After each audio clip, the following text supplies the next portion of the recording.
What exactly did black people ever do? What did we do for white people to hate us so much?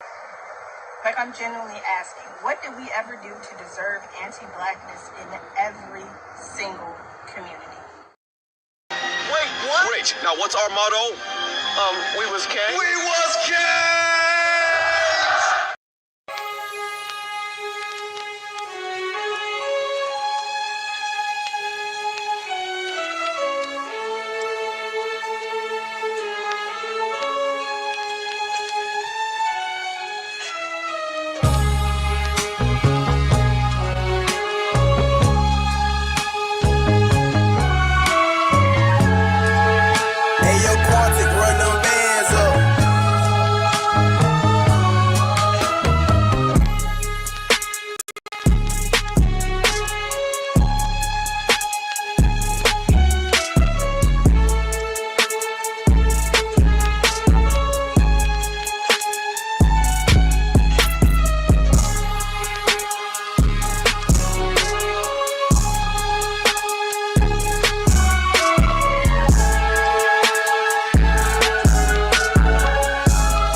Quantic, run them bands up.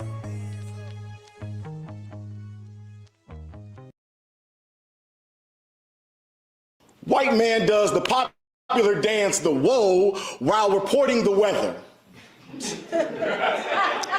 Comment section reads, Tom definitely invited to the cookout. Another video shows a white man dancing on stage and the caption reads, it's obvious why Mark is invited to the cookout. where we slide like black lightning across the backyard and turn it into a dance for the cookout, be sacred. But ain't that just like us? Inviting everyone into our holy place is crazy. How all you gotta do is know how to Dougie to dodge accountability. Wash white privilege out with a whip and a nay-nay, they call it muscle memory. They've been whipping nay-nay for centuries. Crazy how when we dance, we get called coons. But Brad dances and gets an honorary plate full of ribs. We keep feeding them like they didn't force chitlins down our throats.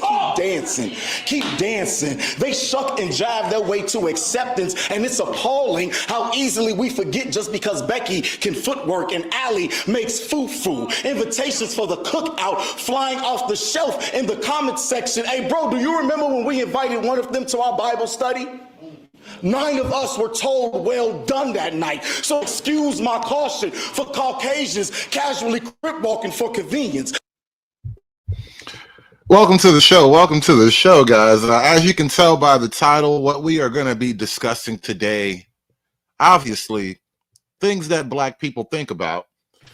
And as I was putting together this montage of things to talk about, it occurs to me that the main thing black people think about is white people.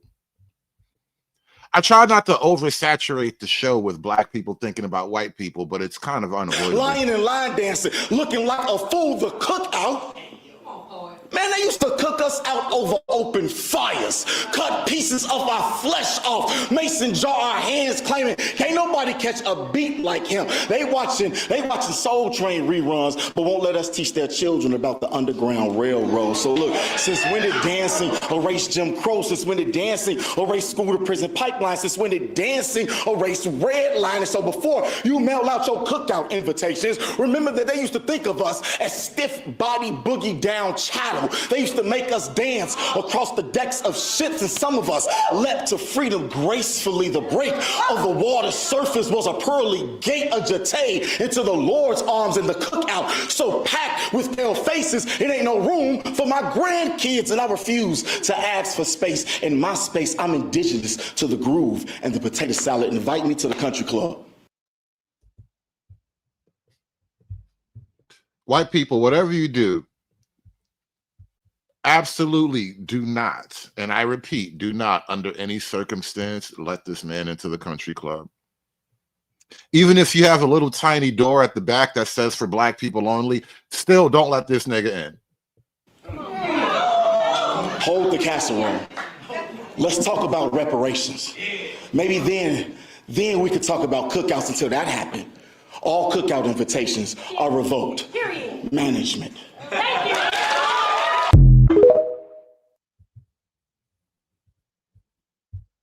Things that black people think about, y'all. Hit that like button for me, y'all. Can I get a 1 in the chat? Is my audio coming in good? I've been away for a couple of days. I had a lot going on. I feel like I don't know what I'm doing. I'm like riding a bike for the first time again. But anyway, let's get back to it. It's not all white people though. I want you to understand, black folk think about a lot of different things, and it's not all white people. Now, granted, I had to go all the way to Africa to get this one, but still. Boy, y'all won't believe it. We got mermaids and shit.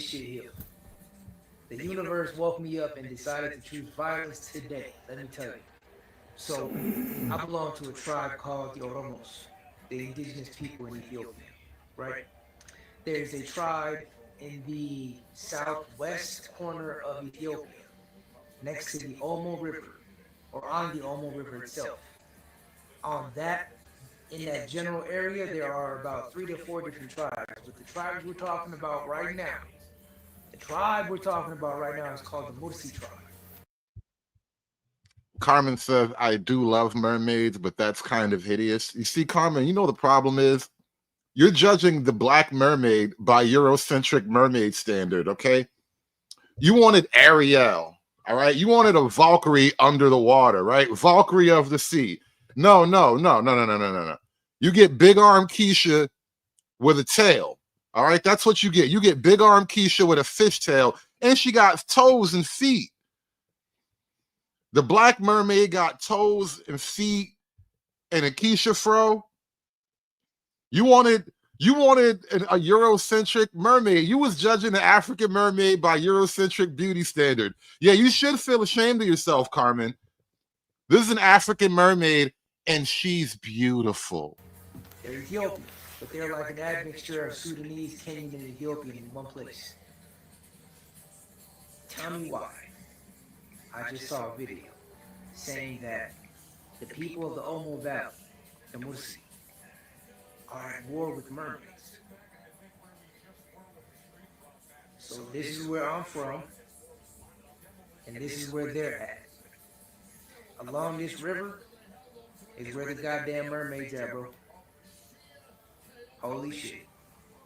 Yeah.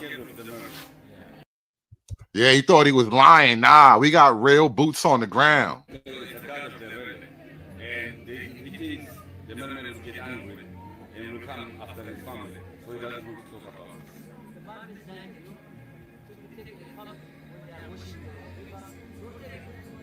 Take the family in the water.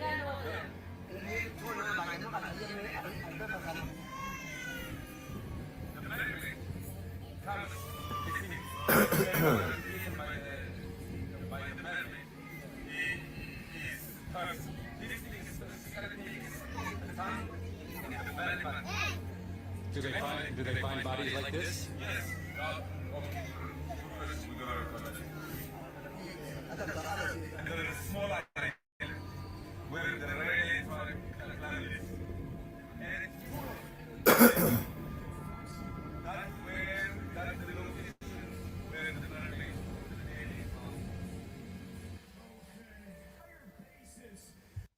All this time, white people had their mermaids, wasn't letting black folk in on the mermaid game. Yeah, what? We got our own mermaids now, white man. White man been hogging the mermaid glory all this time. That's what's up. We got our own mermaids. Put your fist in the air, y'all. Put a black fist in the chat, y'all. Shout out to the black mermaids. Doing it for the culture.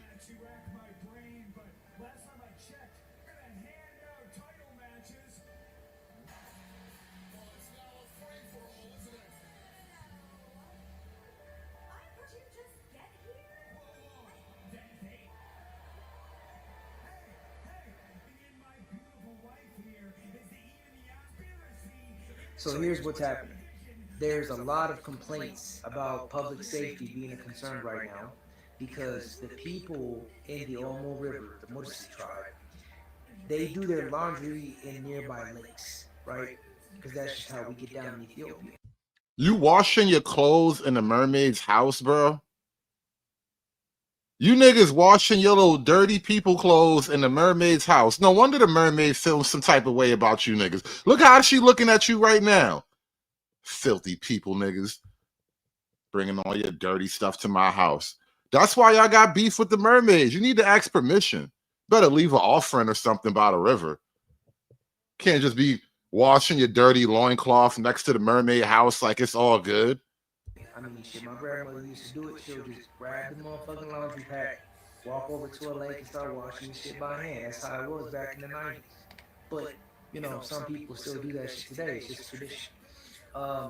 So there have been incidents where there would be women and children playing along the rivers, and the women would be doing laundry, and a mermaid would snatch them into the water.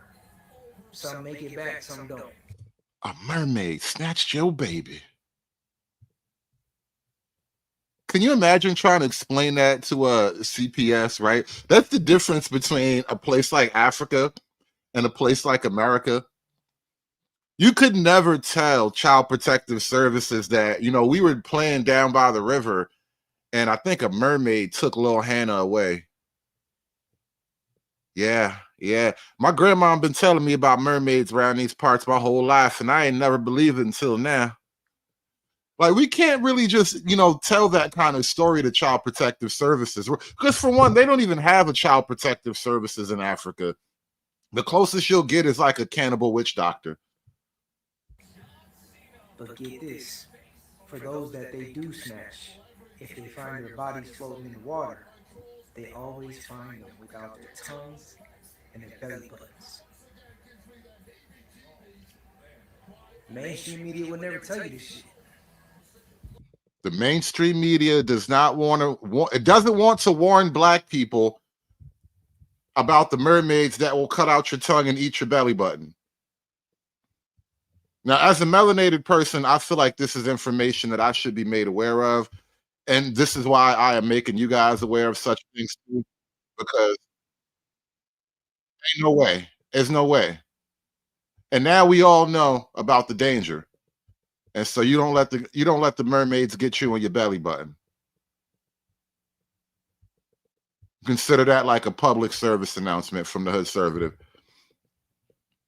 Oh, Dick Dog with the $5 super chat. He says, don't forget, Hood. They said it was a leprechaun in the ghetto. Remember that video? I think we played that video on air one night. I couldn't track it down for you right now, but I do remember a story. It was a leprechaun in the tree, and it was, you know how Hood niggas is. It was real funny, actually. I wish I did have that video.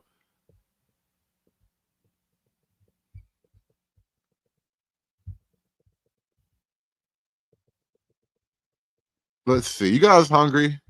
I'm hungry. Cook dinner for 6 kids as a 21-year-old. So I'm making some smothered potatoes, some baked chicken, and some broccoli and cheese. Y'all won't try to say I ain't washed my chicken. I'm about to show y'all. Take that dishwasher liquid and wash that motherfucking chicken. Where did black people get the chicken washing from? I can't imagine that, like, Massa Charlie on a plantation really wanted us to wash that chicken with real soap, mind you. Like, because, you know, soap would have been more expensive back in the days, too, considering. So, like, we're not going to waste good soap on some chicken meat, right? Like, where did black folk get the washing chicken from? I need help with that. Because, you know, this was a thing that was, like, all over the internet a couple of months ago. Black folk don't season their food. No, white people don't season their chicken. Well, no, black folk was saying white people don't season their food. And then white folk clapped back like, why do you guys wash your chicken? And then there was like, I did a show on this. There was a whole bunch of videos with black folk throwing chicken in the sink. They would wash the sink out. And like, you know, normally you'll wash the sink out to season some meat or whatever like that. It's an easy way to go, especially if you don't have space in the kitchen. They would wash the sink out, put the raw chicken in the sink, and then pour more soap on the chicken, and then wash the sink out again with the chicken in the sink. Oh my God, like, where did black folk get the washing chicken from? Like, do you really think that the chicken is hiding a stash of actual dirt under its fat?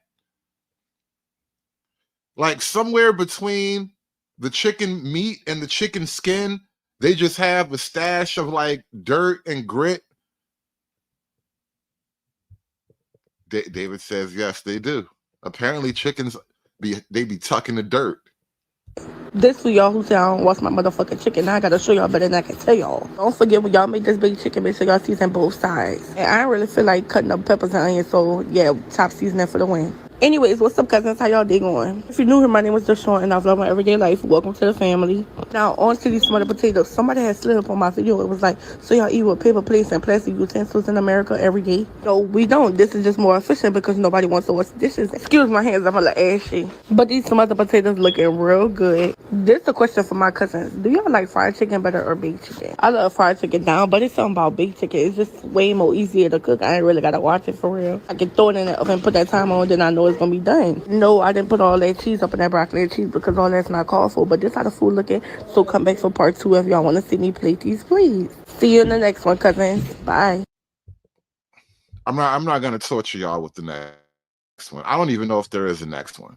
We're not gonna get to taste that meal. Whew. Like I said, things black people think about. It's not all terrible. It's not all washing chicken. The biggest problem in the African American community is that there are no fathers in the home. That's the main issue. It's not police brutality. It's not drug use. It's not lack of resources. It's lack of fathers in the home. This is why I do not take a lot of black activists serious, because you never hear black activists talking about the real issues. They rather have black people thinking that all their issues stem from white people, when in 2025, it's simply not true. There are no white people instructing black women to procreate with the lowliest of the lowest black men. Gangbangers, drug dealers, scammers, literal murders, shooters. That don't got nothing to do with white people. That's a culture. A culture that grooms black women and girls into seeing criminals as prime mating options. So until black activists start talking about a national campaign to sway black women from this love after lockup approach to dating, I don't want to hear you. Nah, for real, like, shut up.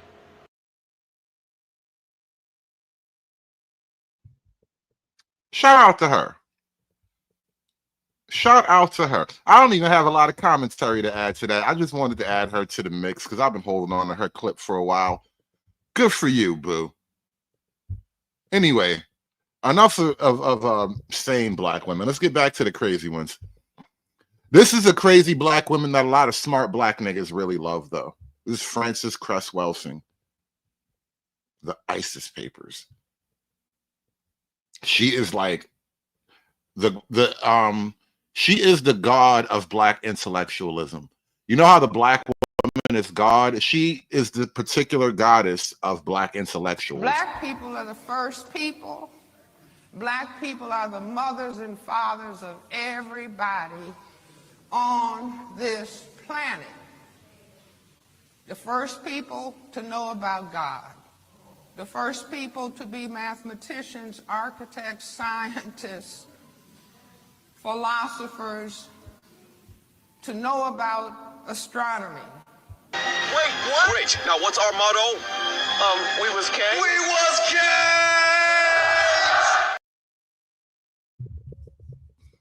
You know, I think about this a lot. It has to be one of those really psychologically, I guess psychologically it causes what we would call cognitive dissonance, right? That we were the first people, the greatest people, the best people. We invented everything.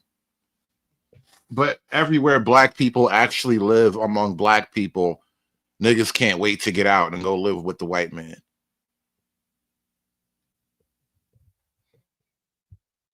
I sit up at night and I think about that sometimes.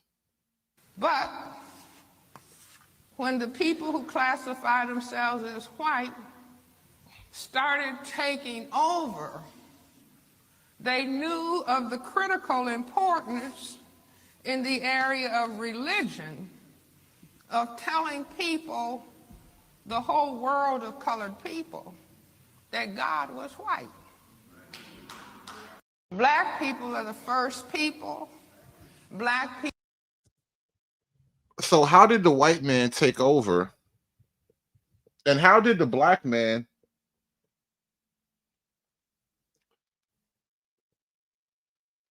allow the white man to convince him that God was white? If the black man, if the black man had already established that God was black like him, how'd the white man get in there and technology him?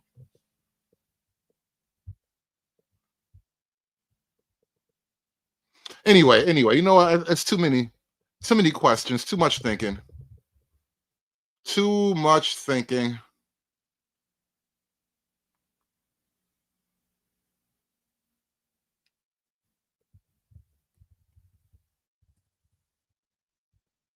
I have a theory about white people. She got a theory about white people, y'all. I told you there was gonna be some white people in this. River of Hate asked an interesting question. Hood, why did white people not enslave Native Americans?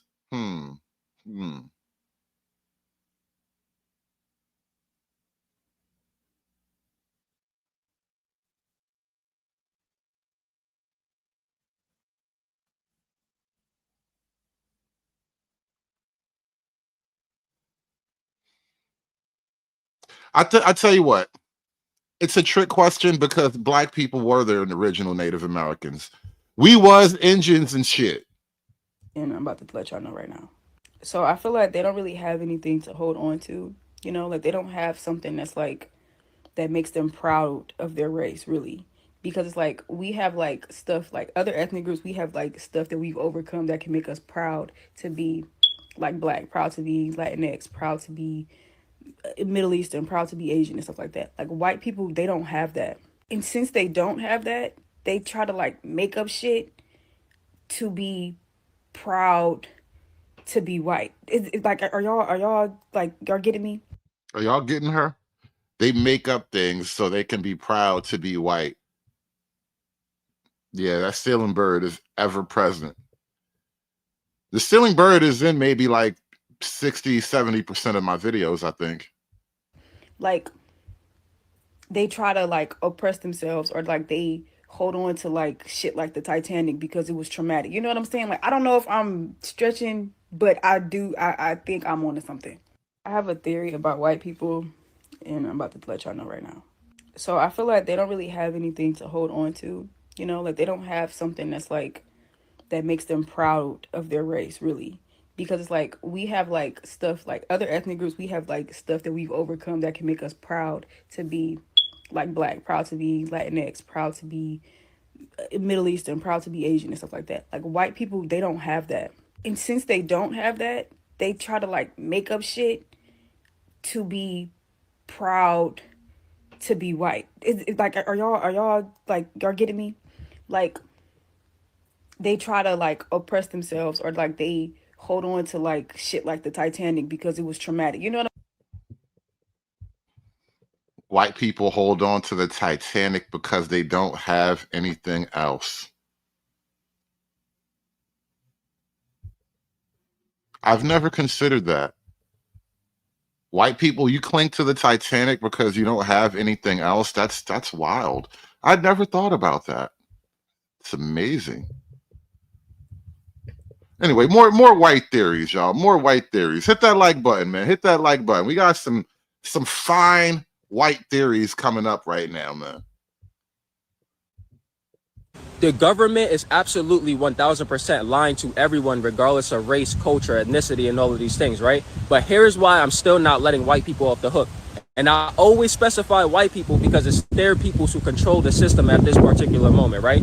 Even when we go to the white people who hit a spiritual awakening, who's aware of what's going on in the world, aware of what's going on in certain communities, are educated about the history and all of these things, even they are not involved in any fight to destroy the system of which they benefit from.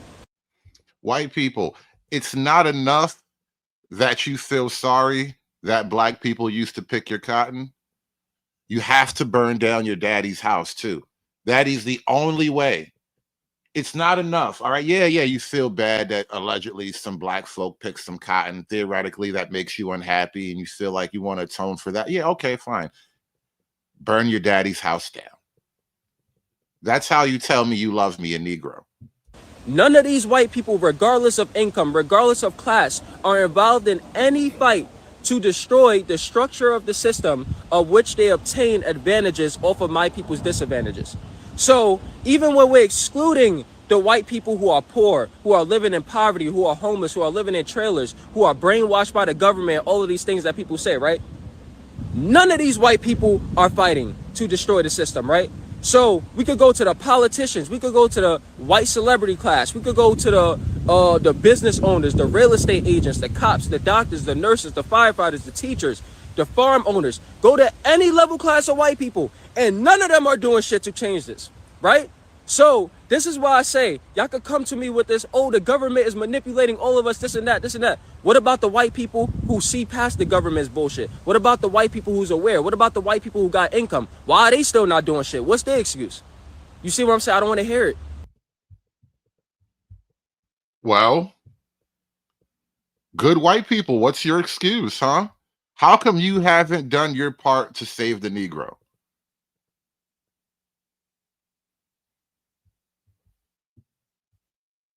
This brother with the dreadlocks would like an answer, good white people. How come you haven't done your part?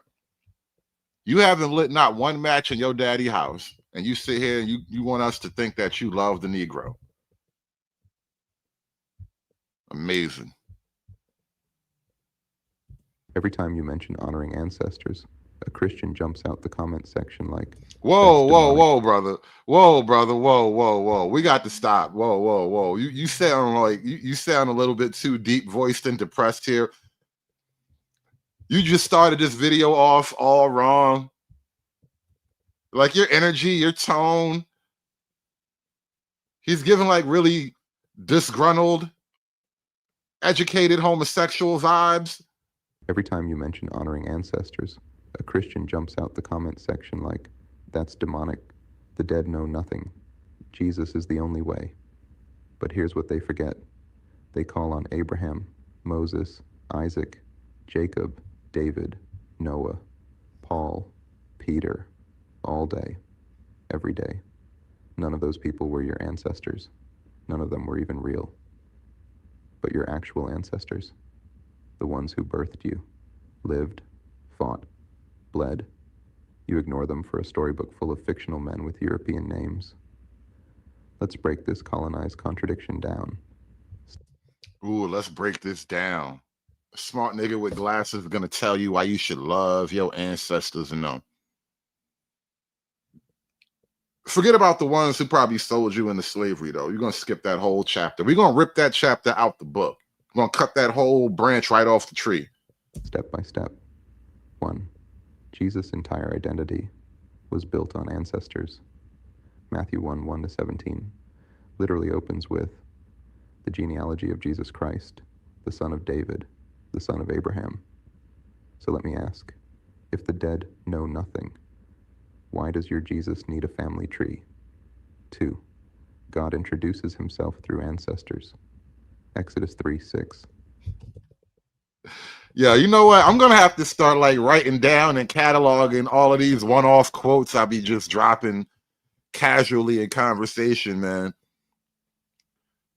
The Midwest request with the $2 super chat. He says, "You're giving off intelligent homosexual vibes." Conservative. Yeah, you heard it here first, man. They're giving off that high IQ homosexuality. Don't think I haven't noticed just because you got glasses on and you don't talk like a regular homo. You don't talk like regular gays, but I can tell. God says, I am the God of your father, the God of Abraham, the God of Isaac, the God of Jacob. So God literally name drops the dead. But when we honor our grandmothers and libate for our elders, it's demonic. Make it make sense. 3. Jesus talked to the dead. Matthew 17:1-3, the transfiguration moment. Jesus is straight up having a conversation with Moses and Elijah, dead men. So let me get this right. When Jesus does it, it's holy.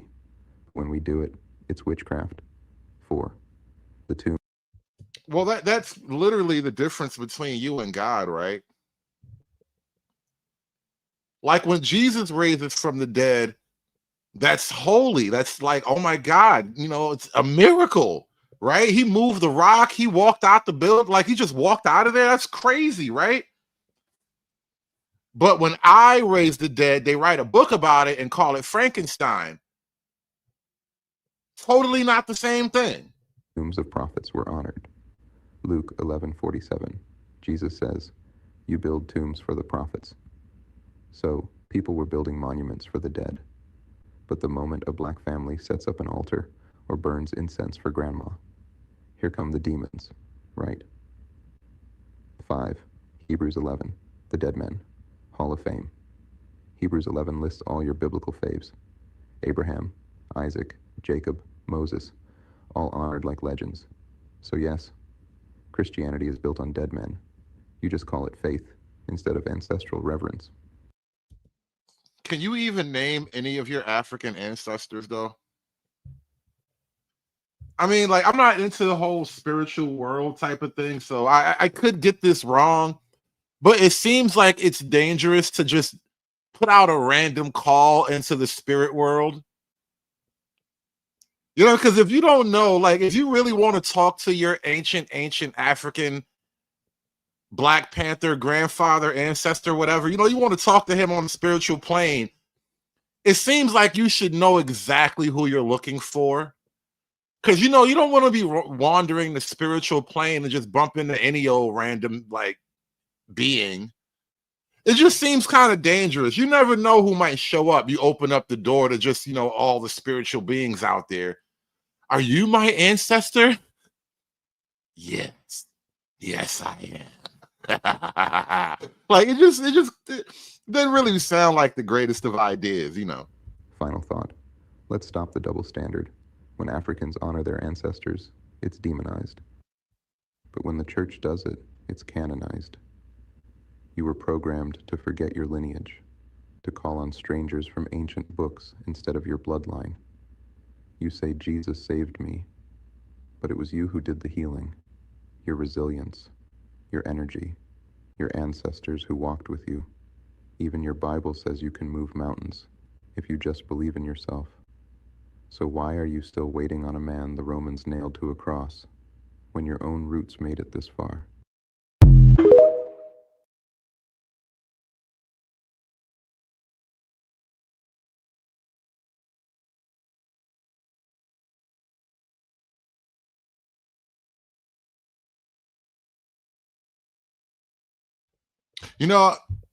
I've come a long way over the years spiritually. Once upon a time, I would have told you that I don't believe in God. There's no God. Now, doesn't really seem like that. That's how it works, right? But I still don't like church, especially black church. I'm not gonna say I don't like church. I don't like the black church. Most of the churches I've experienced are questionable in one way or another. And among other things, I think the biggest criticism I have of black church is that it's just too black. Anti-African spirituality is anti-blackness. We got the idea that West African spirituality is evil from the enslavers who colonized us. Now, I'm not telling you. The interesting thing about that, though, the enslavers who colonized y'all technically are the same people who told you to stop killing and eating and enslaving each other. Like, if it wasn't, I was just watching something earlier today. I forget what video it was exactly, but they were talking about how, I think it was from Heather McDonald. She was talking about white folks. Heather McDonald was turning into a white warrior woman. But anyway, she was talking about how white people get blamed for slavery, but if it wasn't for the British Navy blockading Lagos, which is Nigeria, if the British Navy didn't blockade Lagos, they would have never stopped the slaving. And again, the slaving was just the formal part of it, because again, they would throw you in a pot and cook you, or just chop you up and hang you up in the trees or whatever. Anything goes. You need to immerse yourself in Yoruba spirituality. I'm not telling you that. If you want to, you can, by all means. I'm not trying to stop you. I'm not trying to compel you. I just want you to understand that fundamentalist Christianity has been convincing us for centuries that our own indigenous ancestral spiritual practices are demonic. That is a lie from the pit of hell. Philip Anthony Mitchell perpetuates it. Lecrae perpetuates it. Eric Mason perpetuates it. Tiffany Montgomery perpetuates it. Sufferella perpetuates it. Her husband perpetuates it. What's the point of being a so-called black Christian if you want African spirituality? Just seems like they don't go together. All of these people perpetuate this. Your favorite Christian podcasters perpetuate it. All of these Christian podcasts y'all be watching, they are perpetuating the stuff you're trying to unlearn. You can keep watching them. You can keep watching them if you want to. I just want you to understand they're perpetuating the stuff you're trying to unlearn. If you watch Dear Future Wifey all the time, they are perpetuating the stuff you're trying to unlearn. If you're watching Hardly Initiated all the time, they are perpetuating the stuff you're trying to unlearn. So you can watch it. I just want you to know they're perpetuating the stuff you're trying to unlearn. And it's going to be hard to unlearn it if you constantly ingesting it. I love y'all. I really do. Your and David, you know what? That actually is a really interesting point. Factually accurate. Voodoo is Catholicism plus ancestor magic. What's the other word for it? Voodoo, Santeria, Vodun. They are all mixtures of Catholicism, basically, because everybody was Catholic more or less back then when they conquered the world. And it was a mixture of Catholicism and Nibbatri spirits, really. All the ancient Nibba spirits.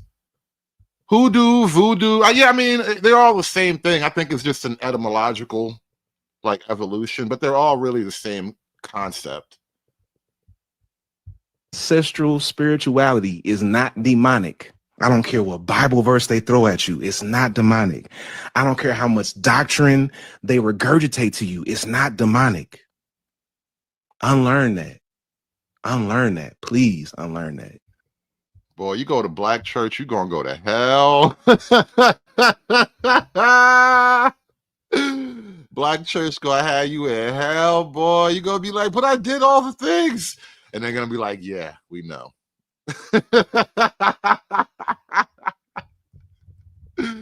Man, these niggers. They should have never let niggas get a hold of AI. Black people with AI, it reminds me years ago, the first time I really I think Chaotic Truth came on the Bernard Riley channel years ago, and he was talking about I'll never forget this because it was hilarious. It's like you can't give the Klingons warp technology. Because like if you look at the Klingon race, it's hard to imagine that, you guys, all you want to do is fight and you just fight and fuck all the time. So how do you come up with warp technology, right? And there's a little, they Star Trek universe explains it in a way, but it's sort of the black people problem. You can't just give people tech way beyond their own conceptualized ability, their own ability to conceptualize things, right? And so now you got niggas with AI. They say Wakanda is fiction. AI is going to make black people dumber than ever. They say Wakanda is fiction. But what if I told you, a real black kingdom once rivaled it in knowledge, wealth, and power? Stick around till the end, because this story might change how you see African history forever. In the heart of Mali, there was once a city where books were more valuable than gold, Timbuktu. Founded in the 12th century, it became a center of learning, wealth, and spiritual power. While Europe was trapped in the Dark Ages, Timbuktu had universities, libraries, and thousands of manuscripts on science, medicine, law. That nigga got a microphone? Hold up. While Europe was trapped in the Dark Ages, Timbuktu had universities, libraries, and thousands.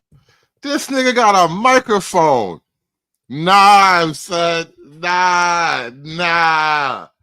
Ain't no way. Nah, he holding the mic. That nigga is the MC. How you the Yakub Timbuktu young MC right there? Nah, bro, chill. Why this nigga is on the microphone dropping bars right now? No. You see what I mean about niggas and AI, man?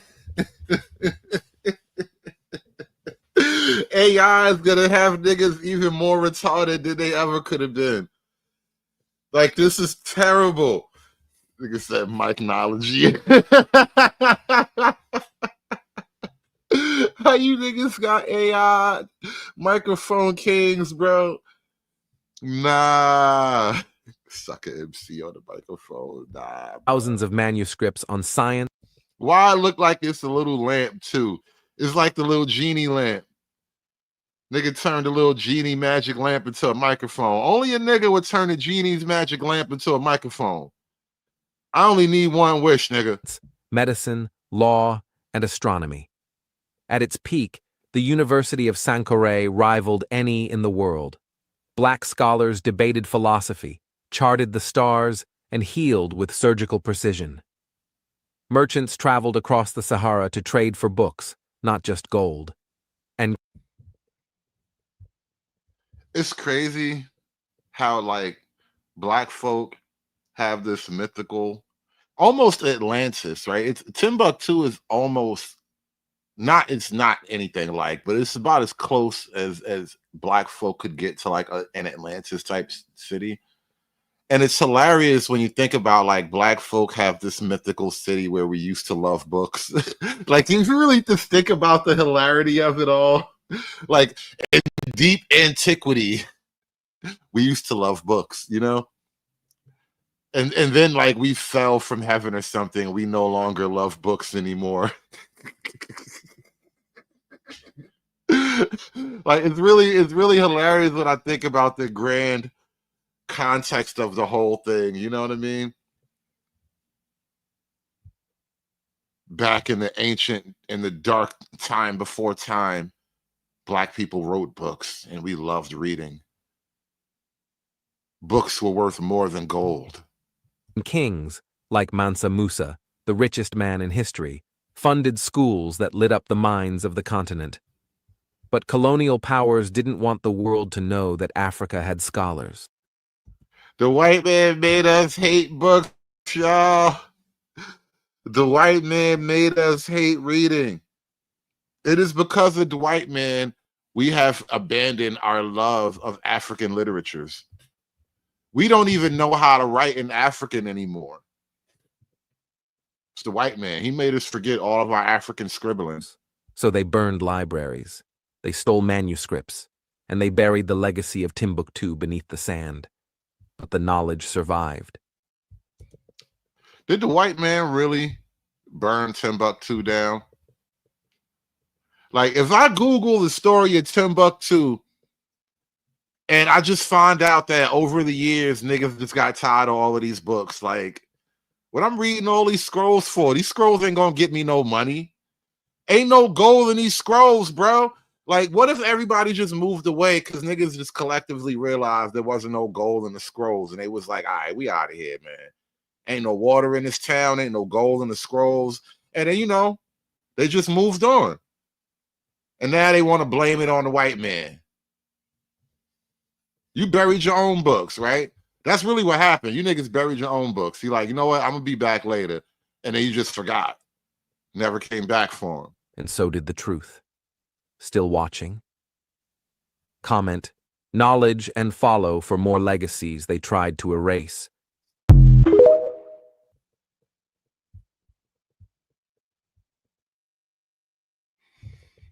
Ooh. All right, let's get out of history, y'all. Let's get back current.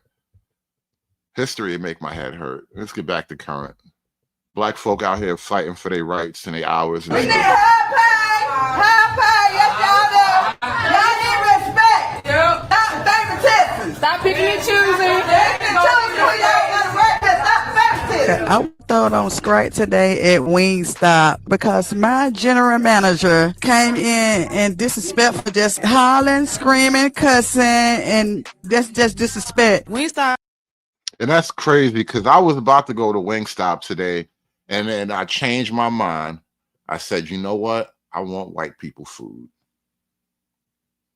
That decision has saved more lives than you might imagine, all right? You got to eat more white people food. It's showing a lot of favoritism. They pick and choose. They're really disrespectful. I think everybody should be treated equal. I've had a couple issues with the GM myself. Disrespect has always been a problem in that store. It'll be Disrespect make the chicken wings taste better. All right? Disrespect is like the dipping sauce for the chicken wings. All right? It ain't going to taste right if you don't call one of y'all some nappy-headed hoes every now and then. a simple miscommunication problem, and she will take personal feelings and just take the job away from people that are hardworking. I went on strike.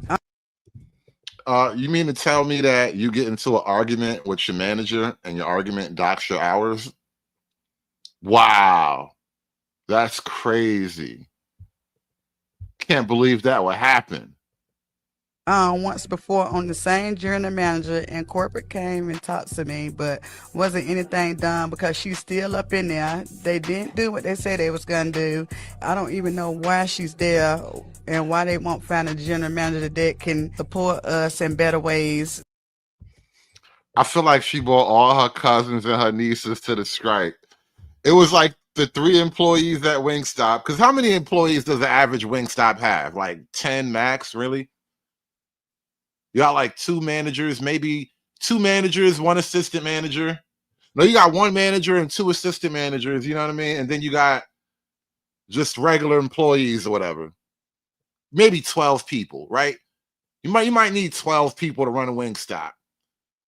And you got 2 employees right here went on strike. You know, maybe 3 employees on strike, and the rest of them people is their cousins and their aunties and them.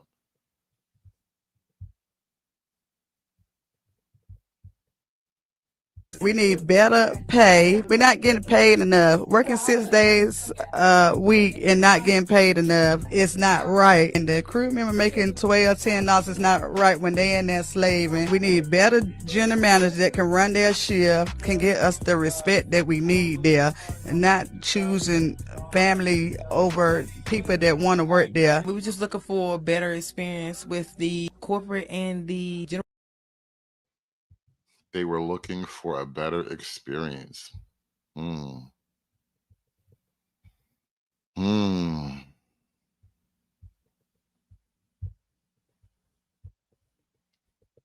wonder what she's going to do. How does she find a better experience? Anyway, not my problem. I don't eat at Wingstop. Did you guys know it was Pride Month? There and you're hitting the pavements and you're getting those no's and the doors closed in your face because of the current climate. As Pride season in the U.S. enters its peak this summer, with World Pride slated to take place in our nation's capital June 7th, LGBTQ organizations across the country are reporting substantial cuts in funding, stemming from corporations pulling their support away from sponsoring Pride events. Organizers say it's a direct result from many corporations ending diversity, equity, and inclusion programs in alignment with Trump administration policies. From last year to this year, you know, it's like a total 180. Jameer Batiste is with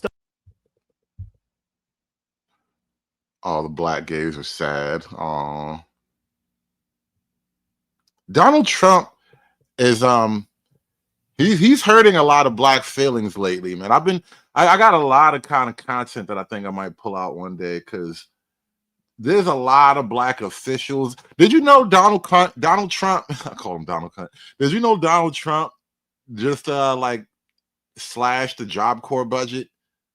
I don't know if Job Corps is even a thing anymore. A lot of niggas is upset with Trump right now. Stonewall Pride Wilton Manors, which will celebrate its 25th year June 14th. Batiste says the event has seen about a 20% decline in corporate support. We can't go back into the closet. Bruce Horwich with Miami Beach Pride, which just took place back in April, says it too saw a significant cut in funding from corporations and international visitors. Progress is made slowly. It's unfortunately right now, it's not 2 steps back or 3 steps back. It's probably about 10 steps back. It's why organizers. Yeah, 10 steps sounds like a lot of distance. We need that many steps, man. I don't want to be that close to you. Are calling on the community and its allies. Show up. Don't be deterred. Anyway, speaking of the black gays, I didn't get a chance to even review this video, but I just knew I know there is something interesting to be found in this video. Shay Sharday, she's a YouTube manosphere kind of content creator. And she types out, gay dating coach teaches black women how to flirt with white men. You have to hit the like button for something like that. How do you not hit the like button for a title like that? Come on. Yeah. Okay. Someone asked how to flirt with a white guy. It's the same as flirting with anybody else, squirrel. Like, come on now. Again, these white men, they're not aliens. But here's what I will tell you, which I think is really important. And it is this. White men flirt differently than men of color. Okay? Really? Why am I saying this? I'm saying this because oftentimes you will think like, oh my God, I'm just having an interesting conversation in the line of Target. Really? So, Bandit, do you have a different type of approach with the gay black men? I don't understand what's going on here. Without realizing that you've had a 5-minute conversation with a man and with this white man, and you just thought it was just like a flyby conversation. No, that man was flirting with you.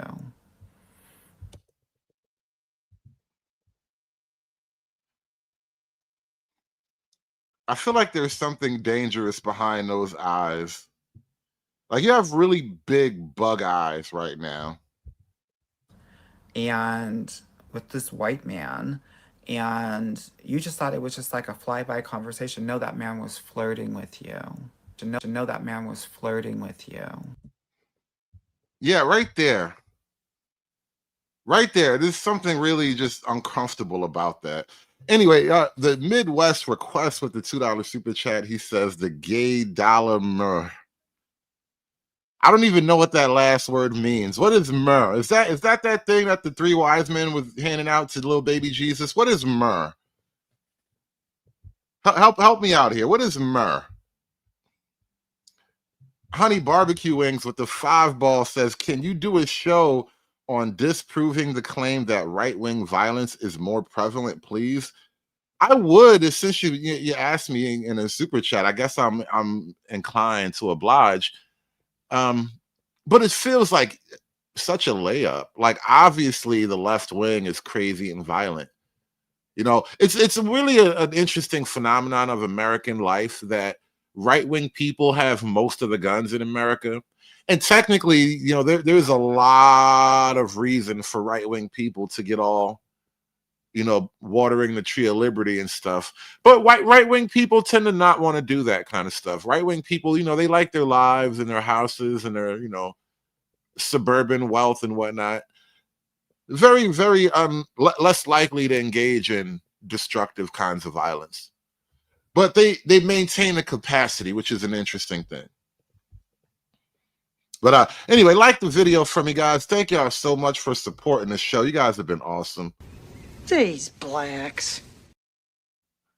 We are not done yet. We are not done yet, though. Hit that like button. Support the show. Thank you so much for coming through tonight. I know I've been gone for a while, but we back. I need that money.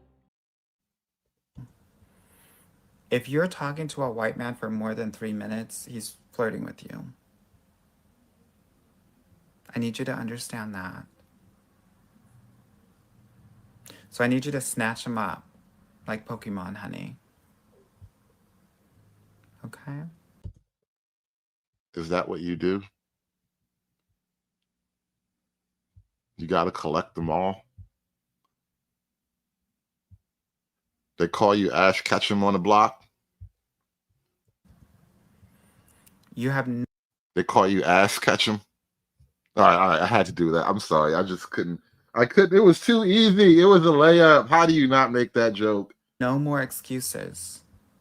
You have no more excuses in terms of missing out on some of these white boys out here trying to dip their toe in the water, honey.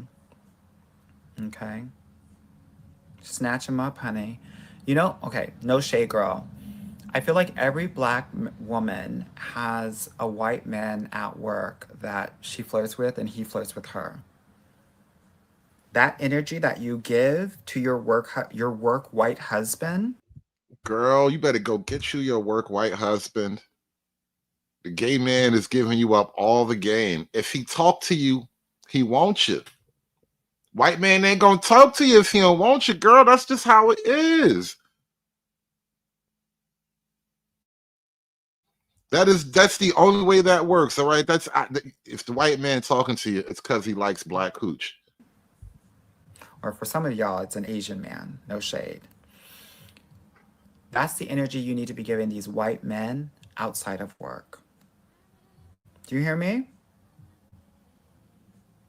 And you know what I'm talking about too. Don't act brand new.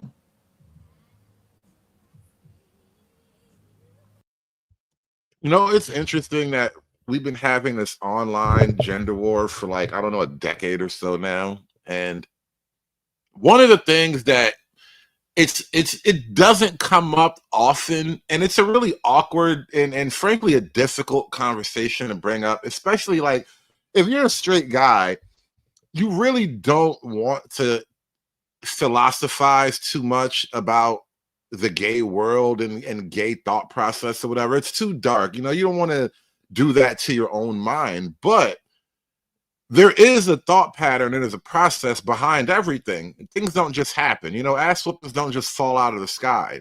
Neither do gays, right? Gays don't just fall out of the sky. And one thing that is kind of been hanging in the background of this online gender war is the quiet terror alliance between black women, black straight women, and black gay men. I mean, women and gays in general have formed a terror alliance, right?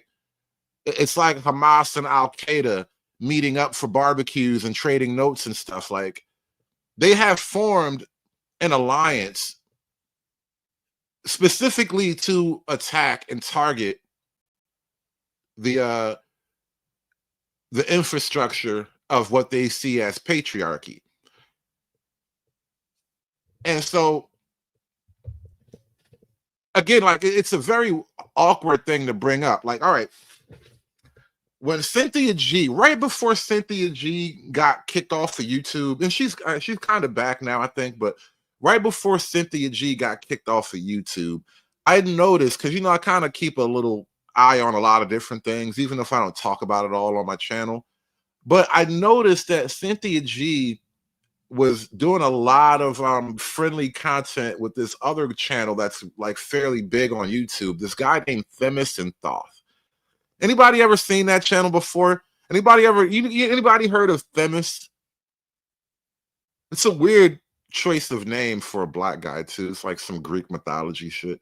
But I remember Cynthia G and like the black gay superstar on YouTube, they like clicked up, and it was really the thing that brought them together as content creators was really their unified hatred for straight black men. And I found that to be the most fascinating thing, because it's one of these it's a phenomena that you don't always notice, but then once you do notice it, you see it all the time. You know what I mean? Like, it's everywhere, but you just really weren't paying attention. And I don't really want to like try to, you know, get, like I said, I don't want to philosophize too deeply about what's happening here. But there's definitely an odd frenemy type of relationship going on with straight women and gay men. You realize these dudes kind of low-key hate y'all, right? Like I said, you don't want to get into the philosophical. You don't want to try to break down the thought patterns and the whys and whats and all that. But I've just personally come to the conclusion that, you know, them niggas kind of hate y'all, right? Anyway, shout out to Dick Dog with the $2 super chat. He says, white guys are going to set their timer now. Yeah. Yeah. You know, if one thing white men really love, it's Keisha. Yes. Because, honey, you got at least 2 white husbands at work talking about I'm single. No, you're not. You're taken at work.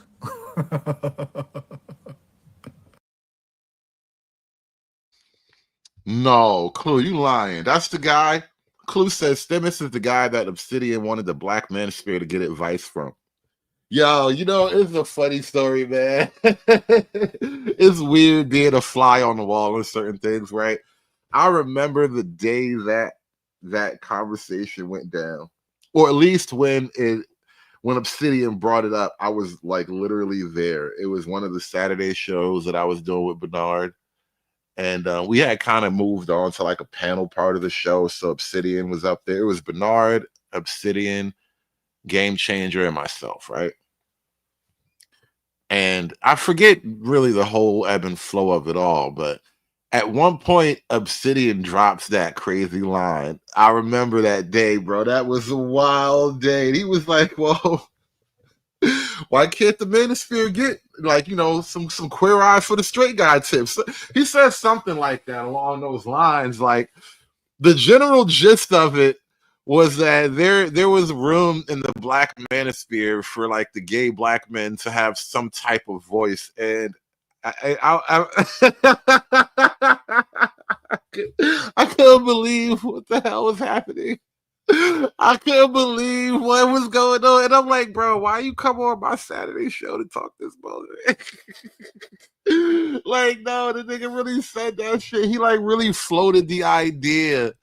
And then this is the crazy part, right? Because we were already toward the end of the show anyway. And you know, when a nigga floats some crazy idea like that, it's kind of a showstopper. And so I remember kind of just like I don't think I really had all that much to say just beyond no, like, because I wasn't really trying to go at Obsidian like that, because I like Obsidian. I don't really got no problem with him. But the nigga said some crazy shit. And so the show ends or whatever, and Bernard and Obsidian, they had a chat. They had a very serious chat with each other. And I think Game Changer was there too, because the reason why it was funny is because I left. You know how like when you end the show, if you're on the panel and the show ends, you're still on the panel together. So you can all still talk to each other, even though the show is no longer broadcasting. So they're having like a little sort of a private conversation in the background. And Game Changer was still there too. And Bernard and Game Changer was starting to lay into Obsidian like, bro, there's no way. You can't just do that. And I was like the Homer Simpson meme in the bushes. I just faded into the background. I was like, whoop, I'm out of this one. And I think after that, Bernard and Obsidian really didn't have much of like a working relationship anymore. Because if you remember, Obsidian kind of helped Bernard, like he jump-started Bernard's live stream channel. And it worked well. It worked well for Bernard at the time because, you know, you get to piggyback off of a much larger audience and all that, which is, you know, a big part of why I had a relationship with Bernard and the same kind of thing. But I remember that was kind of the day where they really stopped working together like that. It wasn't like a beef. They didn't never say nothing crazy about one another. But I remember that day like, nah, bro. That was a funny Manosphere History Day, bro. I'll tell you, that was a wild day right there, man. I'll tell you, let niggas talk long enough, you're gonna hear some crazy shit. You know what I mean? I've been talking all these years, and I haven't really said anything crazy unless I was like, you know, doing some racial philosophical thinking. You know, that's the craziest I get is some racial theories. But every now and then, niggas do something crazy. You know, it is what it is, man. Hey, I don't know who need to hear this, but hey, look, y'all. We need to protect our brother over there in Africa. What we need to do, everybody need to save up a paycheck, as in brown skin, anybody in America. Since these white folks don't want us over here, let's take everything that we learned. Let's take every damn thing that we got. Everybody, let's go to Africa. Everybody, let's go to Africa. Let's become military. Let's do whatever. Let's take the resources. Let's take the building. Let's take everything that we know. Take that shit to Africa and leave these motherfuckers over here. Watch how quick they go calling the phones trying to get us back over here.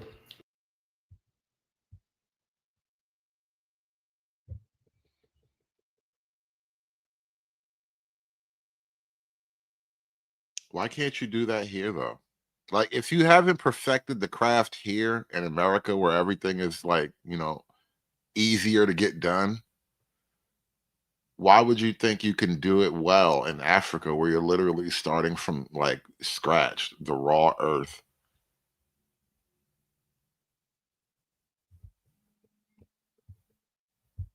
Bro, we the GOAT. They need us, bro. We entertain them. Football, basketball, soccer. If we quit all of this stuff, what do they got? Nothing. How many white boys it take to screw in a light bulb? None. They have machines for that now. You can get you like an Elon Musk Tesla bot. Screw in the light bulb, breastfeed the kids, everything. They can't screw. How many cops gonna run around and shooting up the other white folks that's out here? None. Y'all got to think. We the power.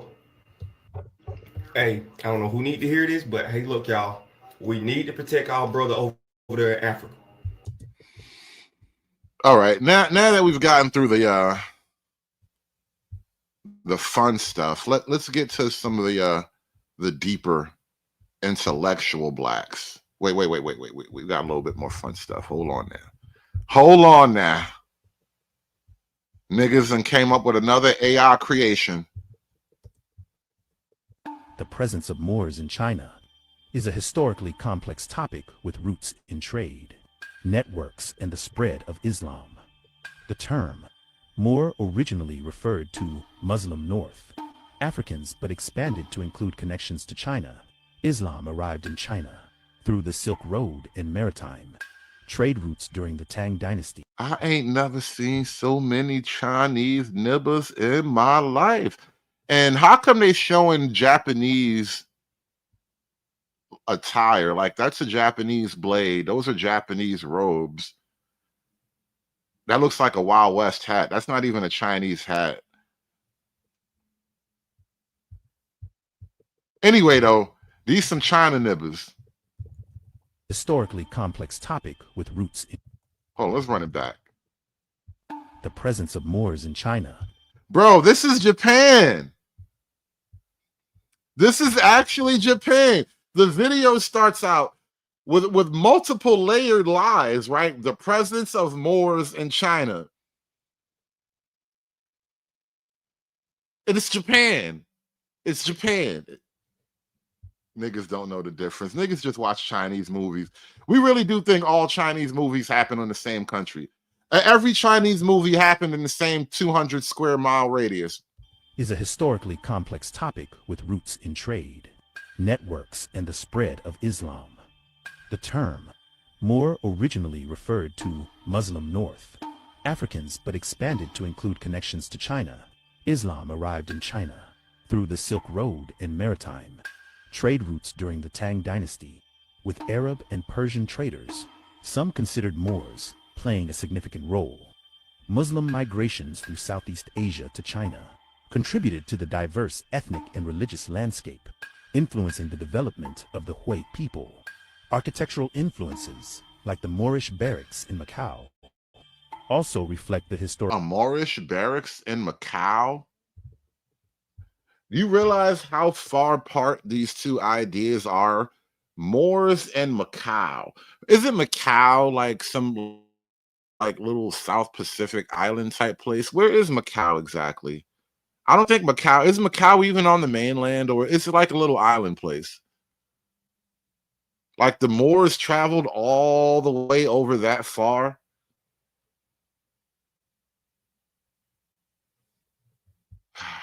Amazing. Presence of Moors in China. The presence of Moors in China. I told you AI is going to make black folk dumber than ever. Like whatever the baseline intelligence of black folk was before AI, it's going to plummet to like prehistoric levels now.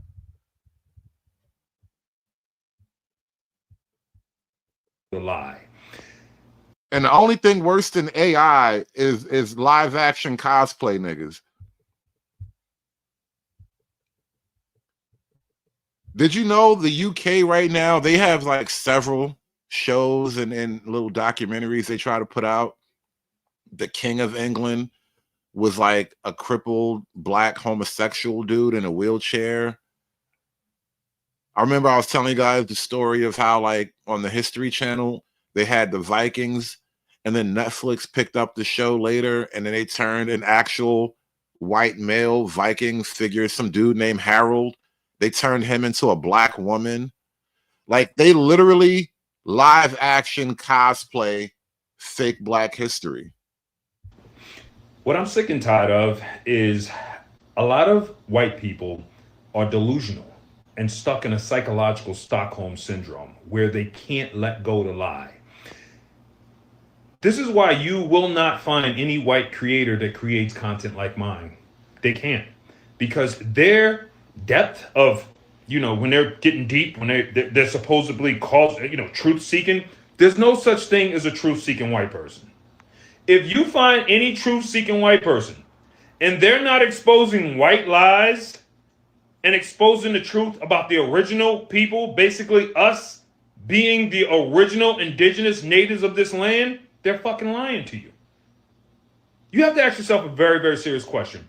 Where are the white people that were supposed to tell you about the Indians that they hired to replace us? Where are the white people talking about Septimius Severus being a Black Roman emperor? We was Romans and shit.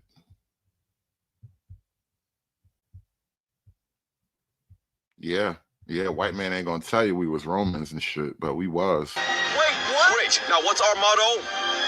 We was kings. We was kings! And you know what's funny about like the nature of history? There were most likely Black folk who traveled and wound up in all these far-flung places. There was definitely dark-skinned people in Rome. Like, I like the movie Gladiator. The first one, not the second one. I'm pretty sure Gladiator never actually touched Africa. Because, all right, they were fighting in Germania, which is Germany or France or whatever. They're fighting in Germania. Guy runs all the way home on horseback, injured. So he didn't cross no ocean. He got back to his home, which he's the Spaniard. So they're probably in southern Spain, right? In southern Spain, this nigga met Demon Hansu. How you meet a nigga black as leather in southern Spain? Because, niggas traveled. Niggas got around, and not to mention he was a slave too. Like, what if niggas was just traveling around? What if niggas was always a part of the global slavery network? And then, some niggas they filter out of the system. They killed the right person. They escaped and made a good life. Whatever. Niggas just, what if they were always a part of the global slave network? And so, yeah, you might have found some niggas all over the place, but that don't mean nothing. And then after you say he's an emperor, you have to go back in lineages. You don't become a Black emperor just yesterday, within a year. Your parents and down the line. Spain wasn't Muslim when the Romans were around. That came way later. And down the lineages, and then talk about his son, Caracalla, Marcus Aurelius, who they painted as white. At what point do you see any of these content creators, quote unquote, truth seekers, exposing this information? What white person, where, on what platform has ever stated the words, wow, I didn't know we didn't build all these buildings that we fucking lied about. Wow, let me go talk to my dad and grandparents about this. There's a certain strain of Black folk who desperately want white people to just admit that we stole or they stole everything from us. Just tell me the truth. Just tell me the truth. I know you took it. I know you stole my pyramids. They were right there. I know where I left them. Now I wake up and they're gone. The hell they doing in Egypt? We're going to have to change the history books. Have any of you ever heard one of these good, loving, want to be on your side, fighting the good fight white people? Have you ever heard them state the words that I just said? We're doing truth around here, not that fake wannabe bullshit y'all do. Truth. The answer is no. Doing truth around here, y'all. The nigga in the chainmail is giving us truth. Anytime I want truth, I go directly to the nigga in chainmail. I don't know what you guys do. Because they're fucking frauds. Because they're afraid of the truth. That's why I gotta call everybody out. Because y'all sit around on these fucking people's pages clicking the like button and the content and loving what they're sharing, and they're sending you around in a fucking circle. Do you notice no matter what it is they share about the old world, they stop at the surface? Why don't y'all go beneath the surface? Why don't y'all go to the point where there's white people acting as if they built shit that they didn't build? You know what? You know what I really want to read? I want to read sub-Saharan African literature from before Christ. You know, there's BC and AD. I would love to read a sub-Saharan African love poem.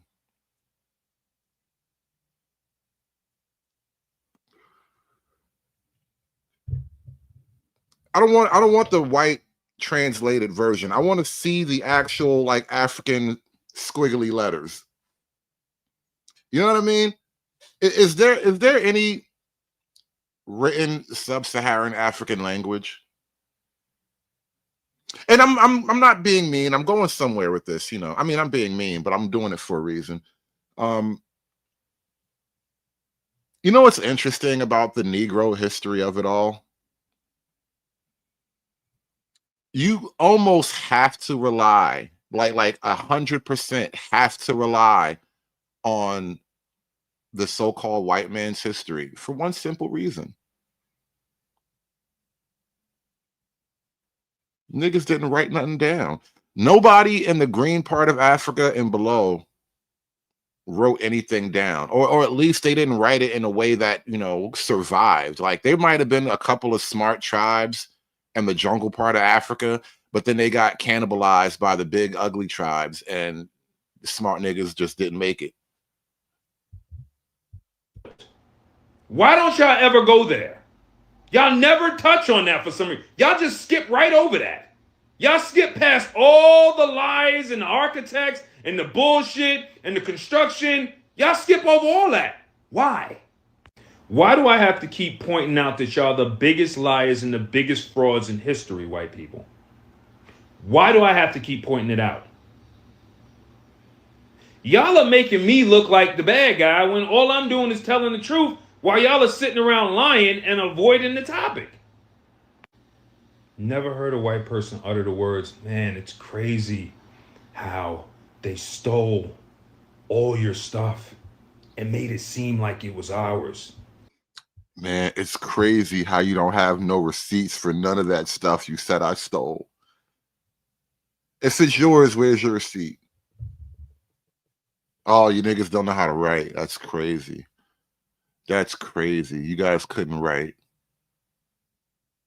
Because, you know, if you had a book or something that was telling the story of how, like, you built the thing that you said I stole, that would be helpful. That would be actually helpful. But you see, all these white man books said that you didn't do none of this stuff. And I wouldn't even want to take the white man at his word, but he the only one that wrote anything down. So it's kind of like hard for me to trust you niggas. And then they actually made us think that we built it. Man, this is absolutely crazy. Never once. Y'all have never said that once. And if you've never said that, that means you're not authentic. That means you're not an honest person. That means you're not a good person. That it basically means you're shit. You're shit. The worst part is we have to deal with you children all around the entire fucking planet. Have y'all not realized that every single country, the only thing they're designed to do is hide you? All they're designed to do is hide you. This country and every country is designed to hide you. I don't even know what Israel and Palestine, what are they doing? Like those non-melanated children over there. Hey, David in the chat says the Great Zimbabwe is a stone monument. You're answering somebody else's question up earlier in the chat, and it's true. Zimbabwe, there is an ancient Zimbabwe that's like a stone relic or whatever. It's what they call a Neolithic site. Here's the interesting thing about Zimbabwe, right? There's what you call the Bantu migration in Africa, meaning this: Black Africans generally come from that Horn of Africa region. You know that part of Africa where it's like a little bit of a corner, like West Africa. You know how Africa kind of juts out to the toward the Atlantic Ocean, and it creates that little shape they call the Horn of Africa right there. That's generally where the Black Africans sort of emanate from, right? Roughly speaking, I'm talking about a really vast geographical area, mind you, but the Bantu migration starts from that rough terrain and then spreads eastward and southward, right? So by the time the Bantu people, or the descendants of the original Bantu people, by the time they reach what we call Zimbabwe, they found those ruins. They have no idea who put all those rocks there. Yeah, I'm sorry, you're correct. You're correct. The Horn is the east part. The Bantus come from Central and West Africa. I called it wrong. The Horn is not the right term from that, but it's Central and West Africa is generally where the Black part of Africa comes from. Now, the Somalians and the Ethiopians and all that, they're a somewhat different thing. They're not exactly the Black Africans. But anyway, like I was saying, when the Black Africans found their way down to Zimbabwe, they had no idea how those rocks got there. Fighting over something that's not theirs. I don't even know who put them over there and who set them up, but most of the time I'm just sitting back laughing because it's like, it's a setup. It's like somebody told you was those people, and then like you believed them, and now y'all just sitting over there. Listen, knock yourselves out. The whole entire planet, what y'all gonna have to understand on this entire planet is y'all are fucked. Y'all are fucked. We not fucked. We good. Y'all fucked. Y'all fucked because y'all are stuck living a lie from now until the end of eternity. You see, I'm not living a lie like you. That's why I can talk like this. You can't hop on your page and... The dude in the medieval chainmail is not living a lie. Look at his background. He's got polished Roman, he's marble floors, Roman Colosseums. Look at this high Roman ceiling he's got behind him. But he is absolutely, positively not, okay, N-O-T, not living a lie. That's why he can do this. Fuck, because y'all are stuck living a lie from now until the end of eternity. You see, I'm not living a lie like you. That's why I can talk like this. You can't hop on your page and say shit that has to do with truth or real history. Why? Because it leads back to us. It leads back to me. It leads back to me. I did this. I made you great. I'm the man in here. You know, I was thinking about how to formulate this idea because there's a weird conceptual issue I noticed with like women in Black America. All right, women as a group and then Black America as a group, right? Imagine these two separate groups. Both groups have a very overestimated self-image. And I say that about women right now because, you know, we have like this gender war thing going on and guys are just literally checking out of dating and all that, which is a sign that men are valuing women way less than women are valuing themselves. So guys are just like, it's not worth it, right? It's a phenomenon happening across the Western world. Black folk are in a very similar position of overvaluing ourselves. Like the Black self-image is nothing like the collective image that other people have of Black America. Okay, let's read what it says right here. In history, real history, before you whitewash it, cover it up. Let's see what it says.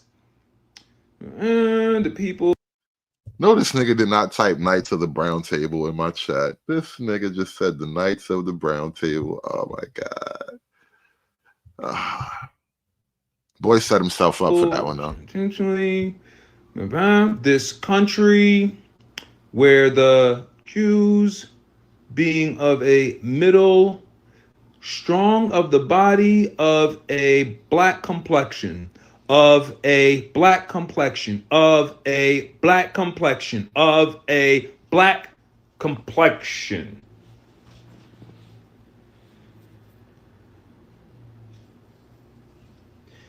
But y'all want to belong so bad, and y'all want to be us so bad, you have to put on the act. You have to put on the act. You don't have any melanin. That right there excludes you from just about everything. But you have to keep putting on the act.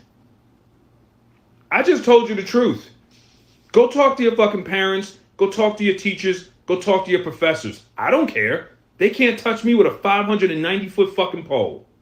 Next. Eventually, y'all gonna have to figure it out. See, white people already know. You just don't know. Hey, man, just easy with the race stuff, man, because, you're causing too much division. No, bitch, I'm making you uncomfortable by telling you the truth.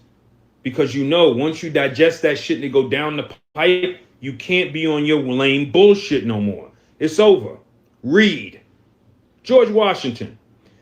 When we would agree to take the fezzes and turbans off the Moors' heads and remove the sandals from their feet and enforce severe punishments, and to also swear a Freemason death oath between ourselves to religiously and faithfully not to allow anyone to teach the Moorish children who they really were or who their forefathers were, and only allow the Moorish children to be taught that they were truly Negroes, black people, and colored folks. 200 years from today, the Moorish people would not know their nationality. I think it's really fascinating that all of the black people who hype up the Moors as some kind of advanced black conquering civilization, they ignore a simple question. How did black people become Moors?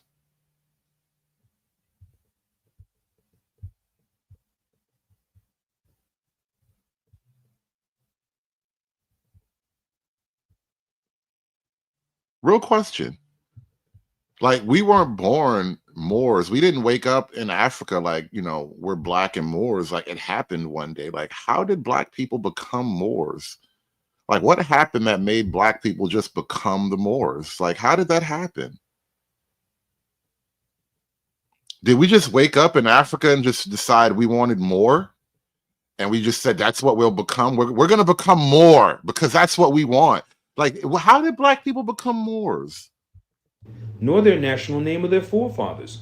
Also, they would not know from which land or ancestors that they are descended from. Why do you even think I have a page now? My page only exists because they succeeded in fooling your ass.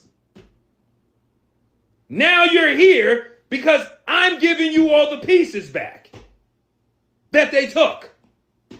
But God forbid if I divide anybody. But when the mind's blind, the eyes can't see. This your shit. They took it. So take it back. I'm gonna need a receipt, bro. Like, I'm willing to believe you and all, but I'm just gonna need a receipt. If it's yours, prove it. Don't give me this emotional, logical manipulation where at the end of your story, I just feel like agreeing with you. No, show me your receipt, bro.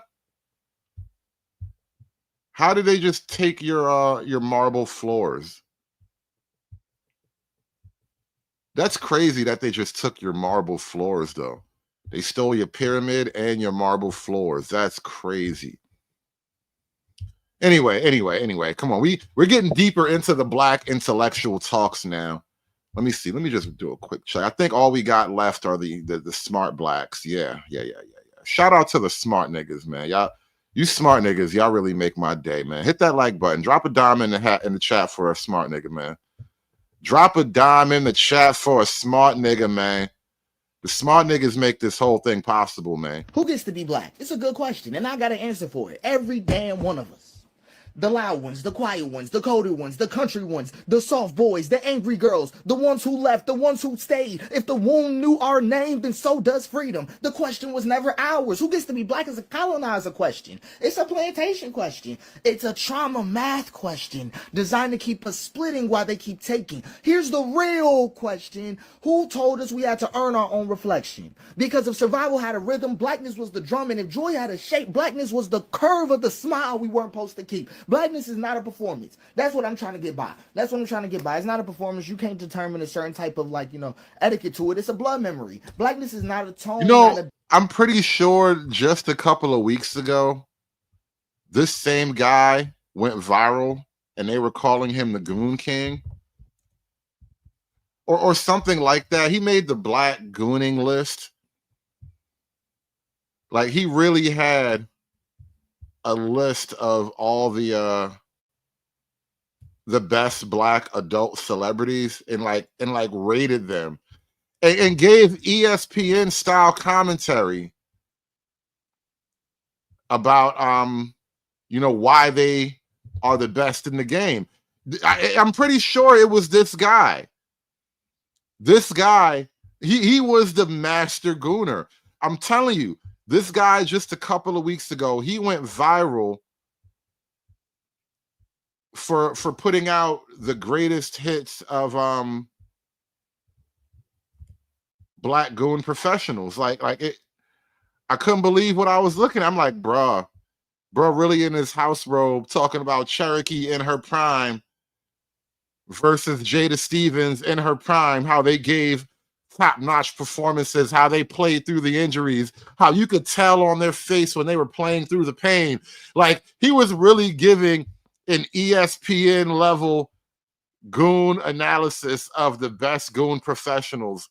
And now look at him doing the Who Gets to Be Black in Society video.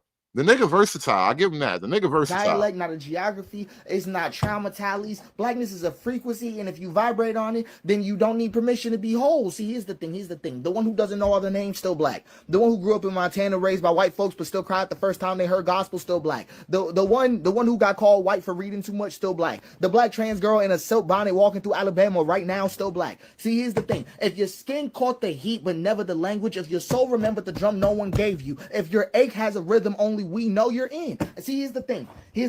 Because blackness is not a club, it's a choir. We've been singing together this whole time. We know who's in the club and who's not. We know also how sometimes people need to learn a song to fit in over here. It happens, right? So this is one of the things. This is one of the things I want y'all to keep on. Some of us came in singing harmony. Others walked in with their heads down, unsure if even they deserve to hum. But the song still reached them, and that's enough. Inclusion is not mercy. That's one thing I'm just trying to get by. It's not mercy, it's memory. It's the collective body saying we remember you, even if the world... Carmen, you're so cute right now. Carmen is in the chat like, what's gooning? Guys, how come nobody wants to tell me? Somebody tell me what's gooning, guys. Carmen is so cute in the chat right now. Oh, my God. I don't want to tell you, Carmen. I'll try to unname you. I want you to stay innocent long as possible, Carmen. I don't want to tell you. Here's the thing is, the case is this. If they tried to sell you, erase you, shape you, shame you, and you're still here, then the story's yours. Right? Not because you passed some tests. I just want y'all to know that. We passed that. Because the test was surviving long enough to name yourself again. Blackness is not just the history, it's an inheritance. It's not just a skin, it's a spirit. It's not just a struggle, it's a spark. And everyone whose soul caught fire has the right to claim that warmth. So who gets to be black? The cracked, the whole, and the in-between. The one still searching, the one who stopped looking and came black, the one who thought they weren't enough, the one who never doubted it once. All of us, every shade, every cadence, every contradiction. Because blackness isn't a boundary, it was a blessing. It was a blessing. We didn't get to be this this Afro-American culture. We got to be chattel. This is a blessing, right? The cultural strength that we built, what we built, right? Like that is just true. It never needed gatekeepers. Yo, black folks spend way too much time talking, thinking, writing, humming, dancing, singing about being black.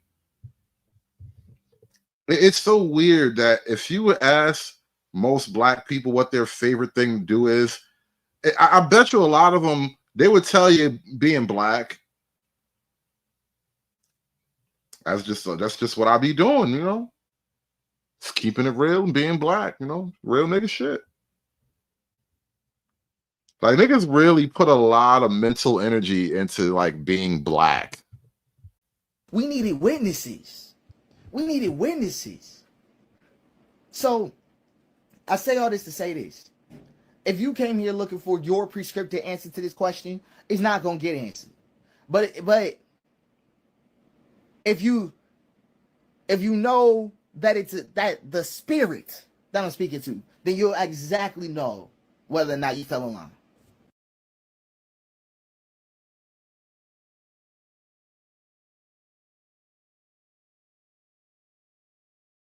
You know, Anton says it often appears as an infliction. For a minute, when I glanced up at the screen, I thought you typed fan fiction.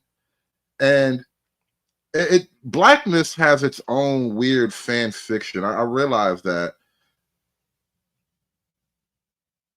Like white folk, you know, you have like mythology as a generalized concept, right? There's all kinds of mythology all across, like, from the European world, you know.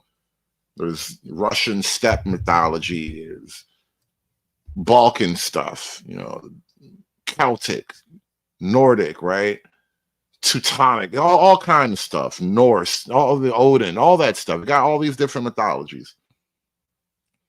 Black people have fan fiction.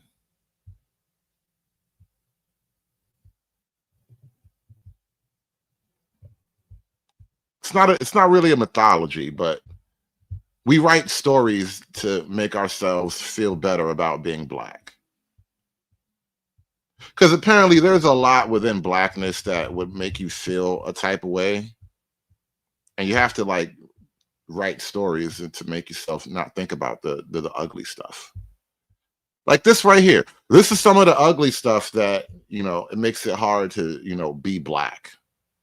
Because, you know, that's black too. If that's black, what does that say about you? Disgust around bodily fluids and waste is not a universal experience.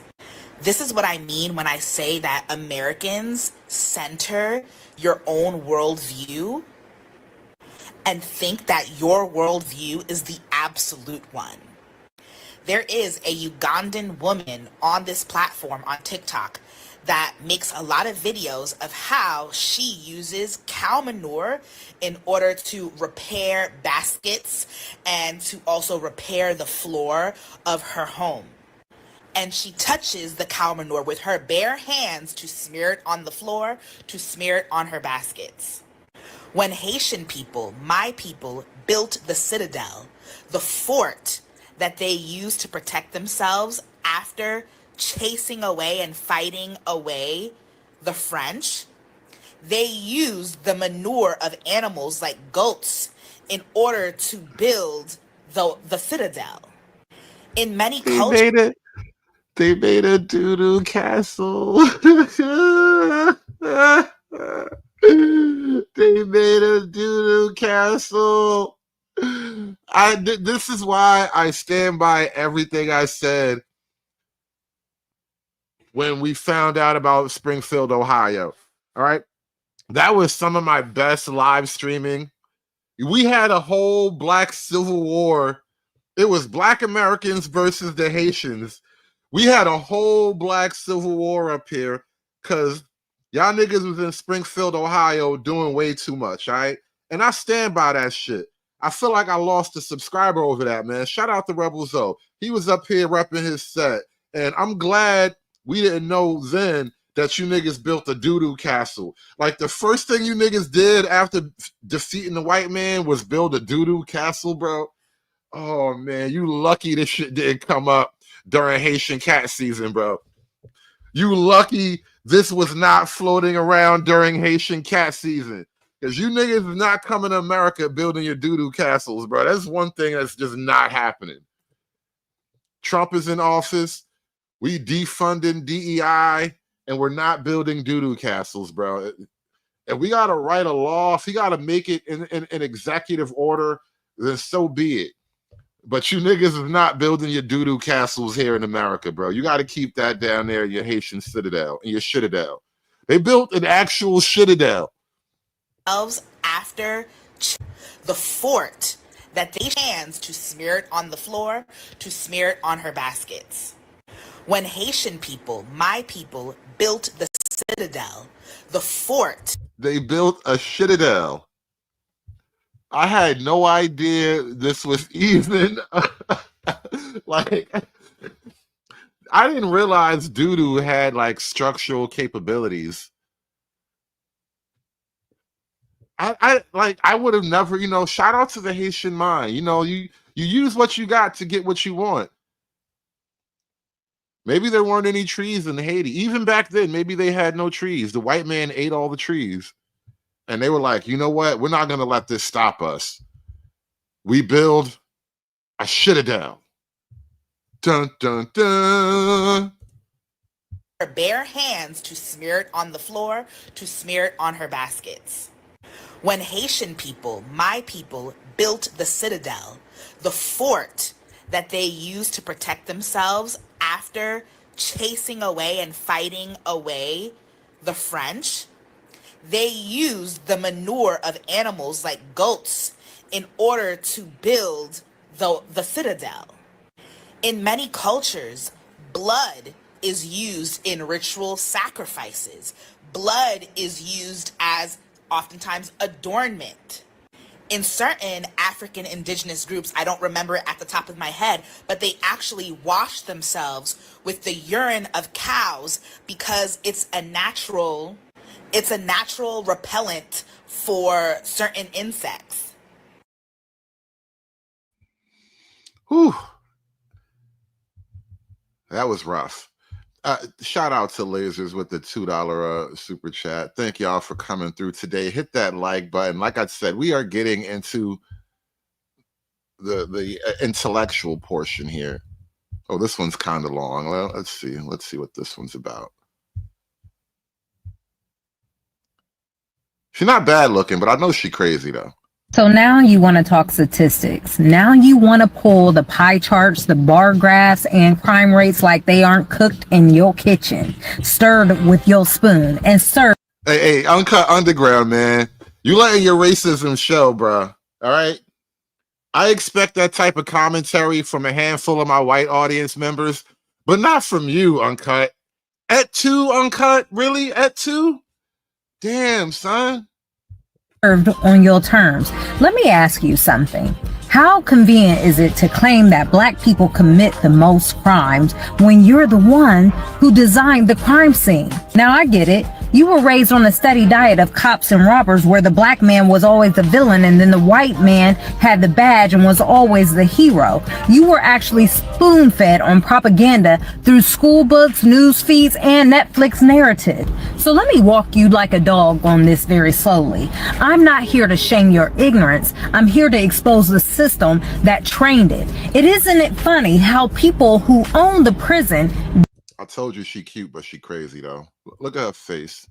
Look at her. She just got the crazy right behind the eyes though, but you wouldn't even notice it if you didn't know what to look for. I know what to look for. It's because she black. Get to define the prisoner and make money off of it. Isn't it ironic that the group who created police force out of slave patrols now want to pretend that the bad has no bias? You know, we got to talk about this slave patrol thing, right? Black folk really think that the average white person's community was so peaceful, so idyllic that they never needed police until black people got off the plantation. Think about what you're saying about the nature of white people.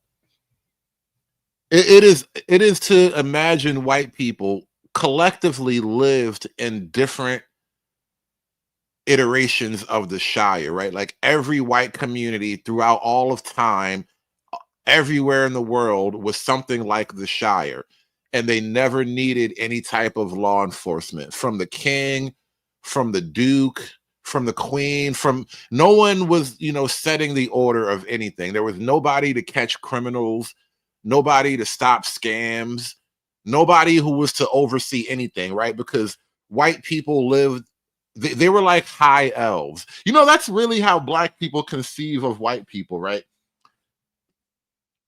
Black people are like orcs, and we almost conceive of ourselves as orcs, right? You saw the Black Mermaid. I didn't make that bitch up. But we imagine white folk as like high elves who live off in this timeless, enchanted forest where they never harm one another, and they would all live forever if it wasn't for Keisha and her bastard kids going out committing crimes and breaking into homes and stuff, right? Like that's really how black folk describe white people, because apparently white people never needed law enforcement until black folks snuck off the plantation. What are you saying about white people? Like, what does that imply? They never needed law enforcement until niggas showed up? This is what I mean about the pro-black narrative in and of itself. It is a very self-defeating narrative, right? It bakes white supremacy into your own subconsciousness just for the sake of internalizing the idea, right? In order to believe in white supremacy, you kind of have to subconsciously think of white people as like high elves, and they all live in in the Lord of the Rings movie world, there's like this land that the elves had to retreat to so they could maintain their immortality, right? And we imagine white people like all living somewhere off in this forever land of timeless, infinite mortality where they just get to be in their glorious whiteness. And then niggas got off the plantation and now they got to be police. Isn't it interesting that you make the rules, write the laws, control the media, and fund the judges, yet we're the ones who are labeled lawless? But I'm always going to come with those receipts and historical and legal and cultural records. First, the origin of policing. The first formal police force in the U.S. was in 1704 Charleston, where slave patrols ran this thing. Their legal job? To hunt down enslaved Africans. I feel like it was in Boston, but I could be wrong. I feel like the first American police was like in Boston. Somebody correct me on that. Where were the first American police? Because I know the slave thing isn't really real. Like slave catchers were a thing, but that wasn't the origin of American policing. Beat them and return them to property status. Even after abolition, the Black Code and vagrancy laws criminalize black freedom. Stand on the corner too long, and guess what? You just might get arrested. No job? Oh, we arresting you. Looking at a white man in the eyes too long? Oh, we gonna arrest you for that too. And what about the 13th Amendment loop? If you haven't seen the Netflix documentary, go check that one out, because it states neither slavery nor involuntary servanthood, except as punishment for crime, shall exist. Translation for those who get stuck on stupid: slavery was never abolished. It was rebranded. See, here comes the convicted leasing, where black men were arrested for petty, often bogus, charges leased to corporations like the U.S., still to work in conditions worse than slavery. Yeah, and what about that crack versus cocaine thing? Sentences. Whoa, you just went from Jim Crow to the crack era. You just skipped like 2 generations of niggas, maybe 3.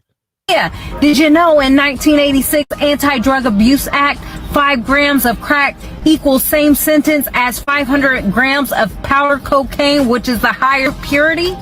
Who used crack? Black neighborhoods. Who used powder? White suburbs. And who got the time? Well, you already know that. I don't even have to spell that out for you.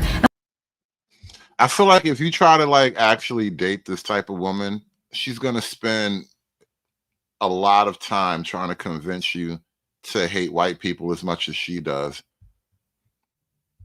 Because it's something I noticed in the black culture. Like, I think the real hatred of white folk is largely motivated by the women. I mean, it's obvious in the men too, but I think the women seem to really have a visceral kind of hatred for white people that with men, it's almost more like a logical hatred, like you're my enemy. With women, it's like, I just hate you, just burning passion. And what about the war on drugs, aka the war on black communities? Yeah, we know that. This whole thing in elementary school to keep a kid off drugs. Oh, well, we know CIA involvement in funneling crack cocaine into South Central LA. We know about that. The police were directed to over-police black neighborhoods while ignoring the white suburbia. And now, let's not talk about marijuana, how it's legal now, and you white entrepreneurs are making billions. Meanwhile, brothers who sold dime bags in 2002 still in prison and sitting in prison today. And that's why weed is illegal. I mean, that's why weed is legal, though, because white people got tired of driving to the ghetto dealing with you niggas for a dime bag. That's really my whole, that's my main theory about weed legalization. I mean, there is a conspiracy theory element to it. Like, of course, the government overlords want everyone to be all high and lazy, right? They want everyone to be, you know, less ambitious and less aggressive, which weed would help with that. But from the social level, white folk just got tired of going to the hood and, you know, buying bags of parsley from some nigga on the corner. And now, you know, you ever walk into a dispensary, it is the friendliest drug selling environment you'd ever, it revolutionized the drug selling environment. It really did. It really did. Like, when you walk into a dispensary, the only moment that's not like a friendly moment is when you first walk in and the first thing they ask you for is your ID. And they smile, you know, it's not like a mean thing, but, you know, that's like a formality, right? They ask you for your ID, and then you get in the back, and it's like there's harps playing. As soon as you open the door, it's just harp music is playing. Actually, really, it's just some kind of stupid rap music, honestly. But you walk in the back, there's music on, and it's all these funky looking people. Like, nobody with a normal look works in the dispensary. Everybody looks like they're at a Fish concert or like the youngest members of the Grateful Dead fan club and shit. Like, it's a very eclectic look for the people that work in the dispensary. But I will say, they're all super duper friendly drug sellers. I've never experienced anything like that in my life. Like, the friendliest drug professionals you would ever imagine. And what about this legal immunity for white criminality? Brock Turner, 3 months in jail for sexual assault? Ethan Couch, affluenza teen, no jail after killing 4 people? That math don't seem to be mathing. Meanwhile, black teen supposedly steals a backpack in Rikers Island. He's there for 3 years and no conviction? The math ain't mathing, Cletus. What's your excuse? But let's talk about this psychological warfare. Let's talk about how America actually scripted its racism, not just into law, but into entertainment. Yeah. I'm mad because she really cute, but if you get with her, you got to have revolutionary kids, and I don't want that. She gonna leave you if you don't raise your kids to be revolutionaries, man. That's the trap in Black America, man. There's a lot of good-looking women out here, but they crazy, bro. Yeah, you remember The Birth of Nations, 1915, a silent film that glorified the KKK as heroes and depicted black men as rapists and beasts chasing this innocent white woman? The villain, a fictional black predator. The saviors, of course, white robe terrorists. It was screened at the White House under President Woodrow Wilson. Don't judge me, American man. I say she cute, goddammit, but I ain't raising no revolutionary bastards, okay? That's where I draw the line. Who called it Histories Written with Lightning. The film didn't just entertain you, it revived the Klan, justified lynchings, and rewrote the psychology of racism with moving pictures. Let's see, what about those other cultural crimes? What about the minstrel shows, 1800s through the 1900s, where white men in blackface portrayed black people as lazy, although we built this country with free labor, foolish and subhuman? You guys ever wonder what to talk about on a first date with a black girl? This is it right here. This is it. This is what you talk about on your first date with a black girl. The original branding campaign of dehumanization. What about Amos and Andy in 1951? The stereotypical portrayal of a black incompetence aired across America like Comedy Hour for white supremacists. And what about Mandingo in 1975? Black men reduced to sexual monsters and gladiators, fetished, feared, and never human.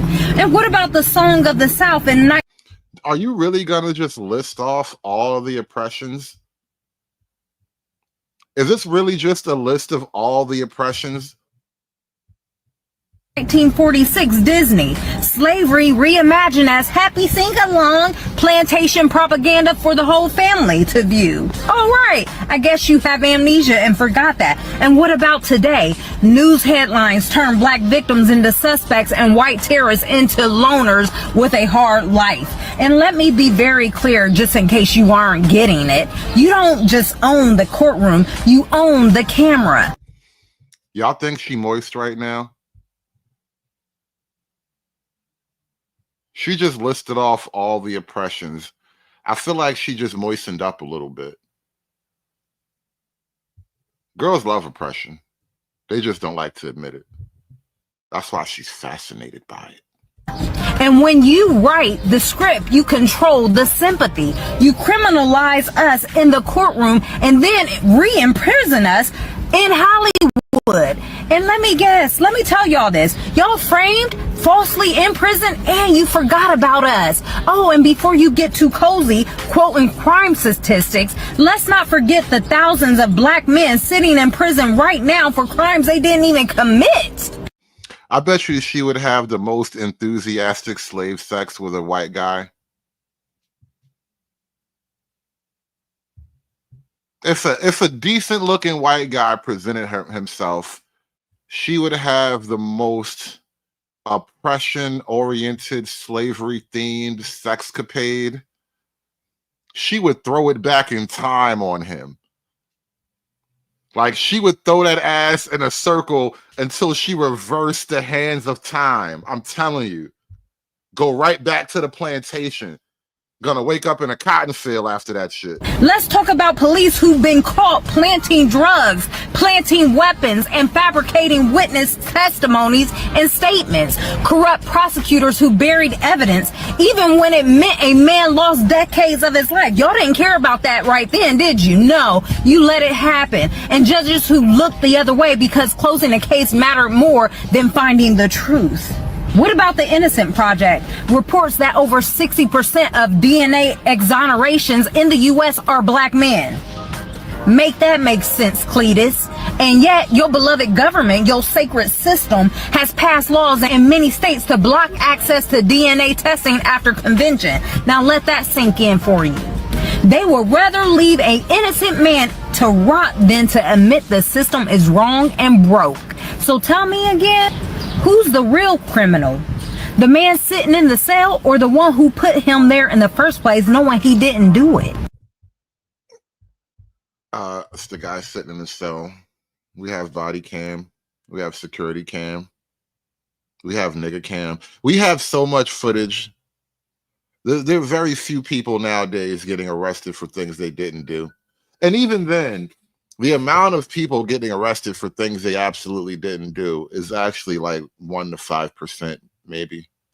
But here's the irony. Here's the hypocrisy. You claim that we're more violent, yet the most genocidal people in history built colonial empires on blood. You say we're the criminals, yet Wall Street was built by stolen black labor and still robs working people legally. You blame black on black crime, but never talk about white on white war, which led to 2 world wars and millions dead.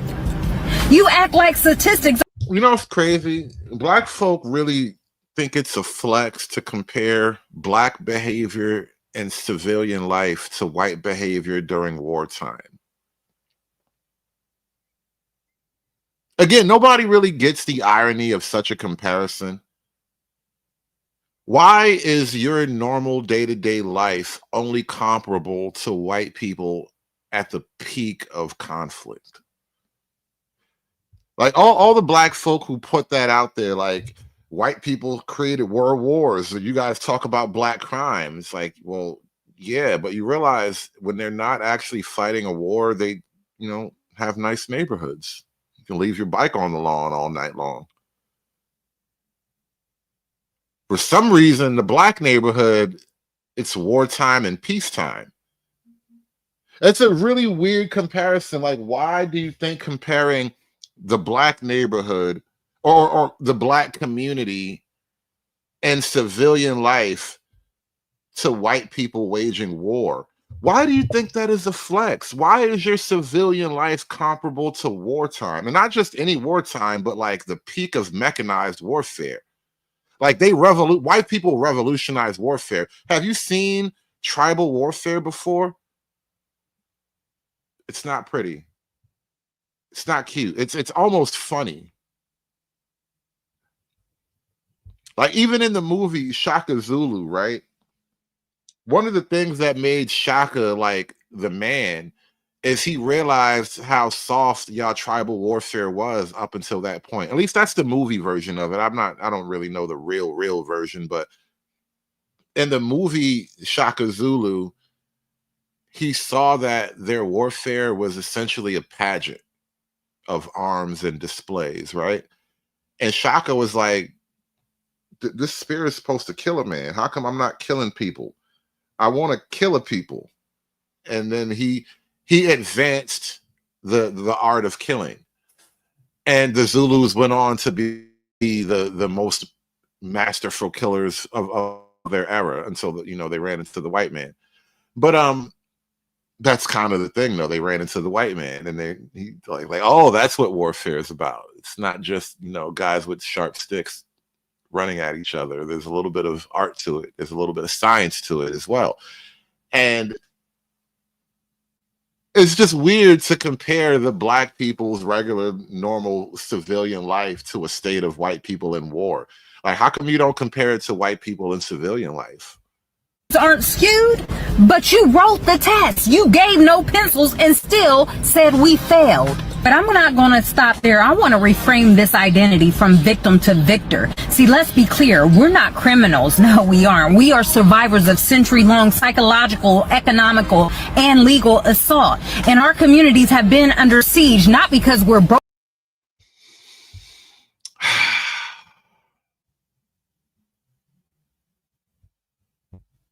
What if the criminals just do it because they like it? Like, you may not be a criminal, right? There are a lot of people. Most black people are not criminals. Right? I'll have you know, most black people, like the vast majority of black folk, are not criminals, right? That being said, though, there is an excuse of criminal behavior that is pretty much like, they had to do it. I had to hustle, my back to the wall, ashy knuckles, right? What if people just like the things they do? Broken, but because we're powerful, because we reflect the image of the Most High, baby. And that terrifies you more than any statistic could ever do. And I already know your comment, but I didn't own the slaves. Maybe not. But the system you benefit from did and still does. And if you stay silent while it continues, you're not innocent, you're compliant, baby. Oh, and I hear you. You claim you just quoting facts. No, you're quoting filtered data, curated by the same system that put the boots on our neck. And I actually the website blackdemographics.com. I know a lot of black guys around the manosphere, they use that information for different purposes or whatever. I've pulled up the website on the channel myself, but anyway, I've had a couple of different, I don't know if he follows me or if I follow him. I think I follow him, but the blackdemographics.com guy, we interact on Twitter from time to time, and I asked him directly, do you post black crime statistics? And he says his information is a little bit out of date, but yeah, he does. I haven't actually been on the website to double check it. I just asked him directly, and he responded. And what I think is kind of interesting is that black folk, by and large, like to pretend that black crime is not as bad as the numbers would say. And I just think that's really intentional lying. People are just lying directly on purpose for no other reason than to, make believe that black folk are awesome.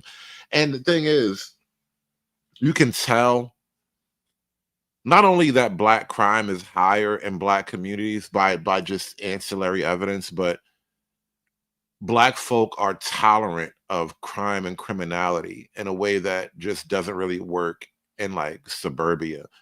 If you want to live in like middle class suburbia, there's a whole entire culture shift that goes along with that, right? This is why you can leave your bike on the lawn and stuff, why you can leave your doors unlocked. You can walk in the house and leave your car door wide open and nothing bad will happen, right? Unless it rains or something, right? Because in suburbia is a different kind of culture. But if you listen to like black music and you watch black movies even, you'll notice there's just a general air of criminality that is in the background of a lot of the black community. But we get on the internet and pretend that it's all good in the hood. Then ask why we can't breathe. So next time you throw around crime statistics like it's confetti, ask yourself this: if you own the courtroom, write the laws, train the cops, and fund the prisons, who's really guilty? You don't get to build a box, place us inside it, and then act surprised when we fight to get out. We're not the criminals. We are the case file. We are the evidence. We are the testimony of the survival. And trust this, baby, truth is on record.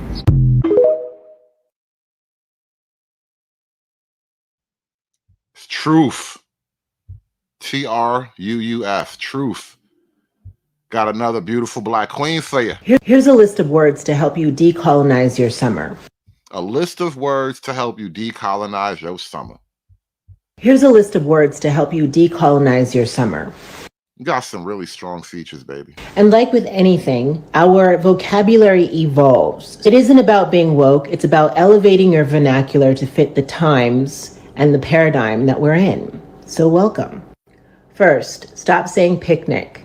Picnic originated from pick a N-word. The word picnic originated in the 1700s, but gained Pick a knuckle. Pick a knuckle.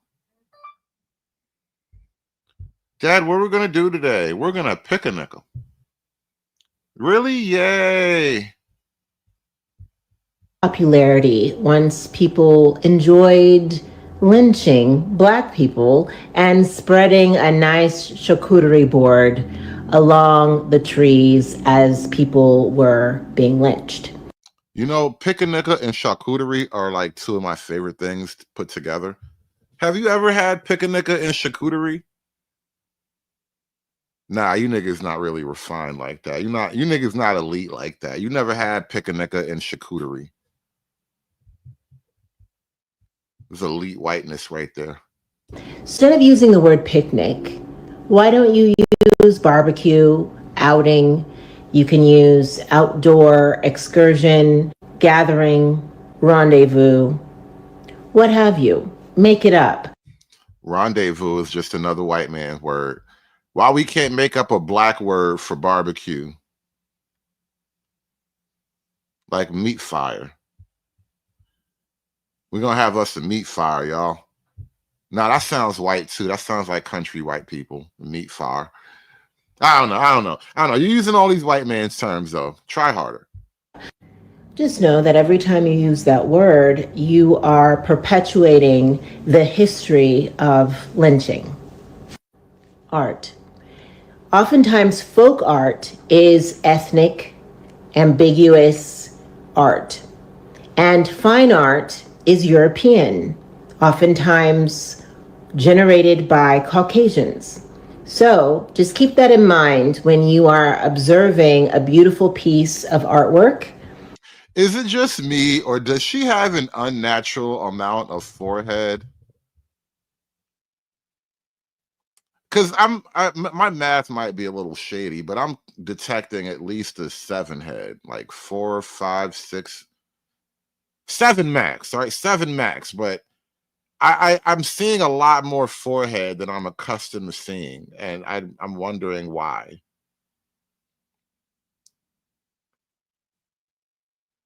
Like your forehead is like one of those infinity horizons. Like it just goes on forever. That there is no such thing as folk art. All art is fine art. Final thing, dark and light. In referring to a melanated woman such as myself, I do not accept being called dark. I am melanated. I am. How do you not accept being called dark? And I wouldn't even call you dark. You're just really brown skinned. Like there are dark skinned people whom, you know, we typically call them black, but you're not really that dark. I mean, your jaw is kind of dark, actually. Why your jaw look like you shave? Hold up, what just happened here? What just happened? Chat, I need help. I need help. Why does her jaw in this freeze frame, is it just a freeze frame? Is the freeze frame game kind of really revealing something here? Why does her jaw all of a sudden reveal a 5 o'clock shadow? Bro, what's happening here? What's happening? Like I was just trying to like do a raw review, and then I just noticed the disappearing hairline. Like your hairline runs on into infinity. It's weird. And then now I'm not even worried about the hairline no more. Like, bro, there is an actual 5 o'clock shadow there. That is crazy. What are we doing? What are we doing? No.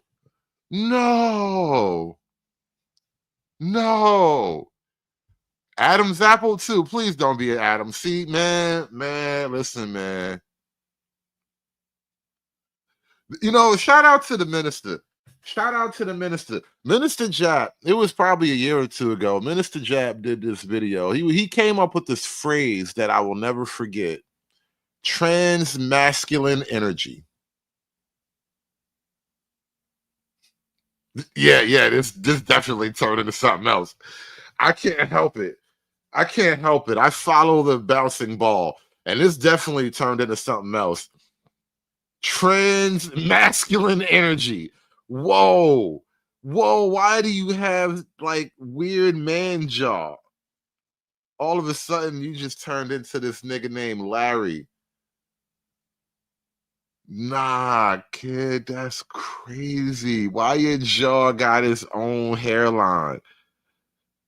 Your jaw not supposed to have its own hairline, baby. Like, and I can see it. It's right there under the cheekbones. Like, your jaw got a hairline. That's wild. You be using that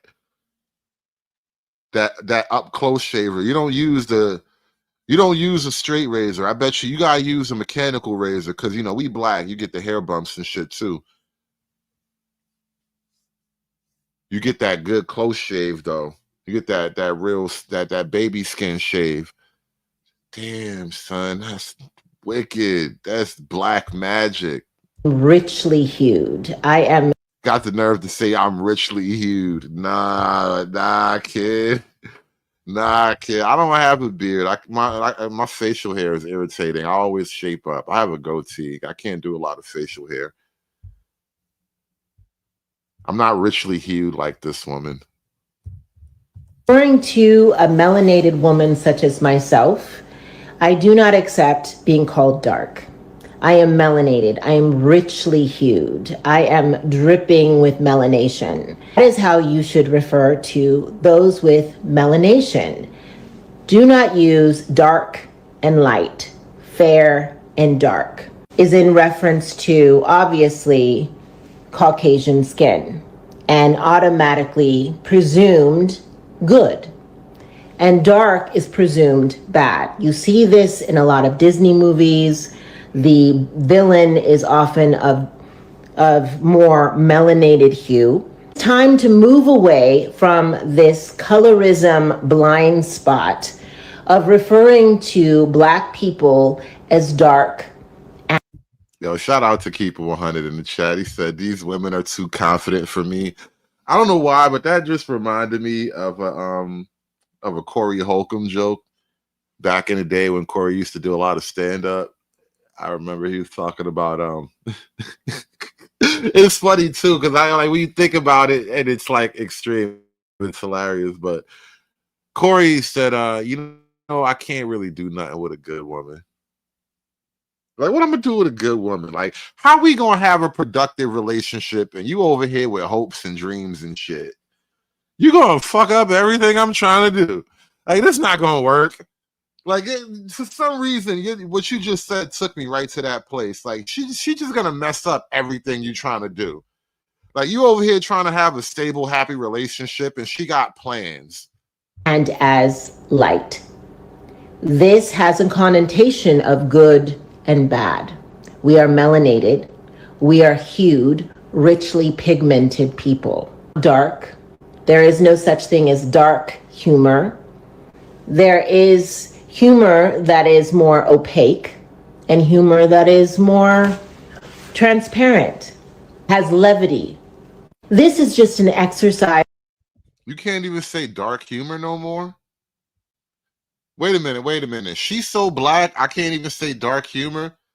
That's a Black joke in and of itself. You know that, right?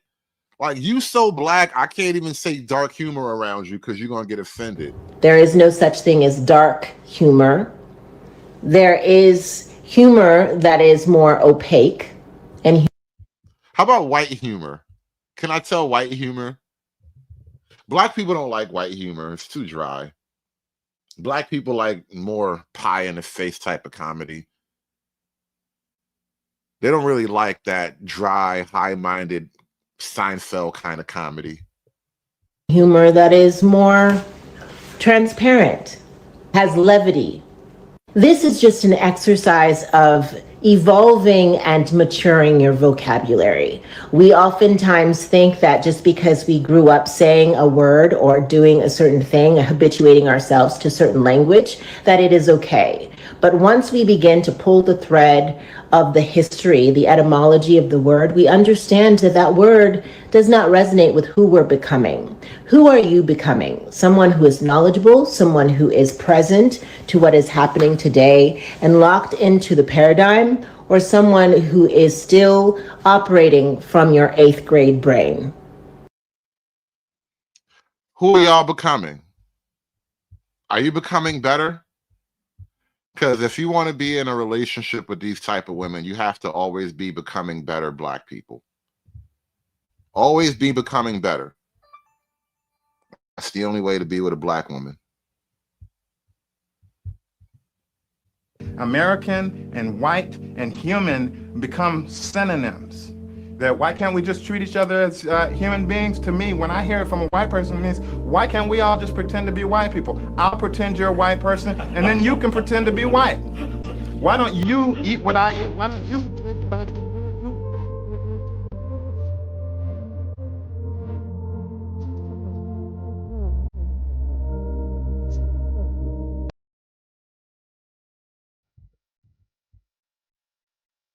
Man, got that mulatto fury. So close and so far away. They're like, why don't you just be like white people? I'm trying, goddamn, I'm trying. Just can't make it. That mulatto fury is a hell of a thing. American and white and human become synonyms. That why can't we just treat each other as human beings? To me, when I hear it from a white person, it means why can't we all just pretend to be white people? I'll pretend you're a white person, and then you can pretend to be white. Why don't you eat what I eat? Why don't you?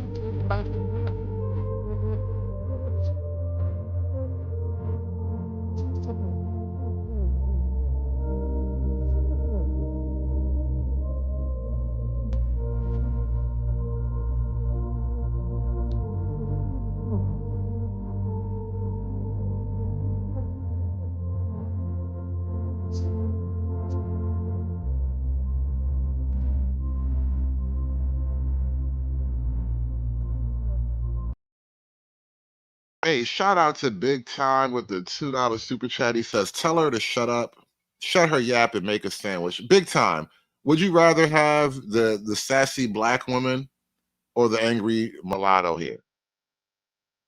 You gotta pick your poison, bud.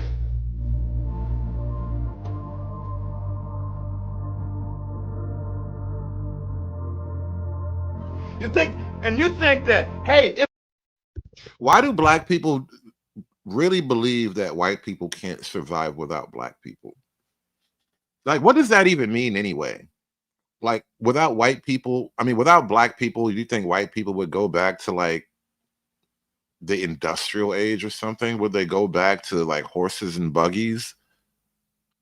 Like, what do you think like would happen to white people if every black American, like, what if all the blacks and the mulattoes, just to be safe, right? Just to be thorough, what if all the blacks and the mulattoes got kicked out of America? Like, you have to be at least 75% white.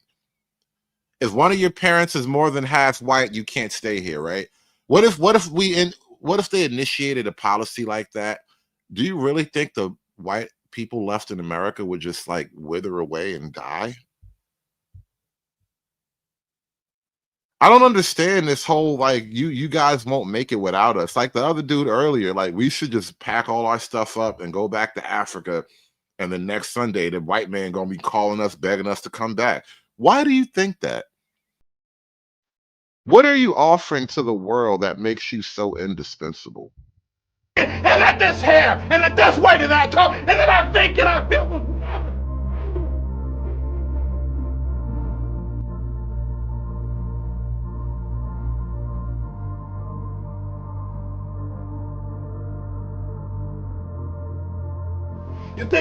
You think that, hey, it'll all be fine when we just treat each other like human beings. And what that says to It seems like you're the only one having a problem with this treat each other like human beings stuff. Everybody else is sitting there just, you know, white guys, the Asian guys. Those guys look a little off-white to me, but never mind. Everybody else is just chilling though. You're struggling with this human being thing though. You cannot swallow me, you cannot taste me, you cannot feel me because you don't want to. You think that you can survive without. Like, why would anybody want you?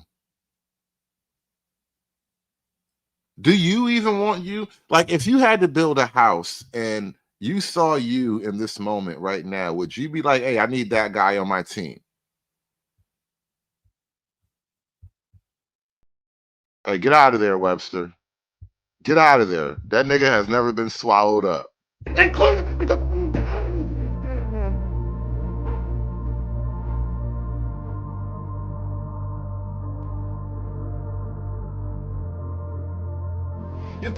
You think that, hey, it'll all be fine when we just treat each other like human beings.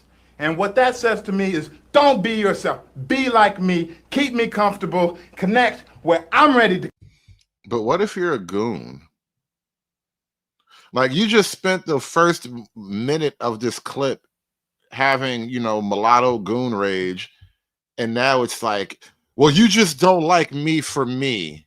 Well, yeah, because you're a goon, bro. What are we supposed to do with that? Connect. Come out to my place. Or maybe I'll come down and get some artifacts from your place. That is bullshit. You know, a lot of the pro-blacks do have like that bitter X type of energy. A couple of weeks ago, we were talking about the Shiloh Hendricks thing, and what's her name? You know, we call her Perfect Whiteness over here. I forget her actual handle over in the YouTube chat because I just been calling her Perfect Whiteness. But she was on the panel, and I even made a video about this, and she described the relationship between Black America and White America as like Black America acts as the children who have been adopted, but you don't feel like the adopted family loves you as much as they love their own flesh and blood children, which is a weird position to be in. Like, why don't you love me like your real kids? Like, it's a rough road to walk, right? But even in that context, and then comparatively, like, this guy now sounds like a jilted lover, you know? Sounds like Alanis Morissette.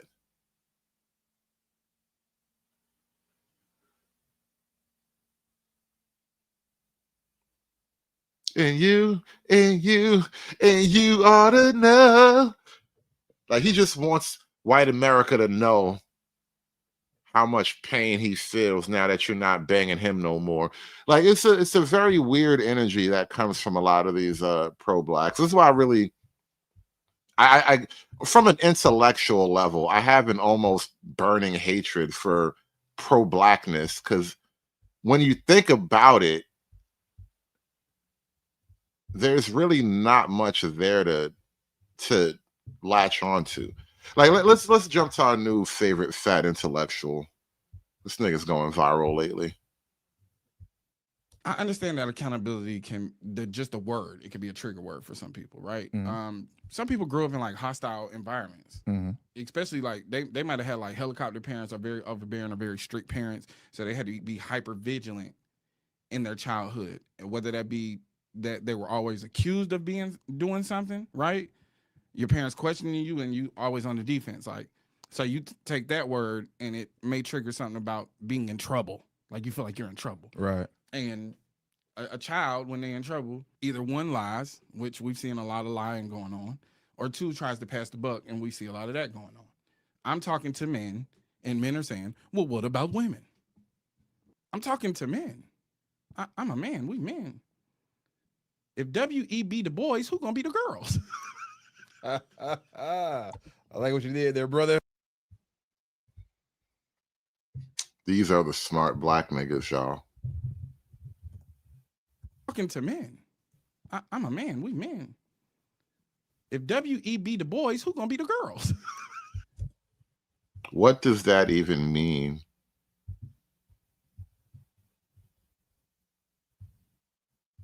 I don't know why I was supposed to be laughing at something like that. I know you said that because you laughed, so that's a cue that I should laugh too.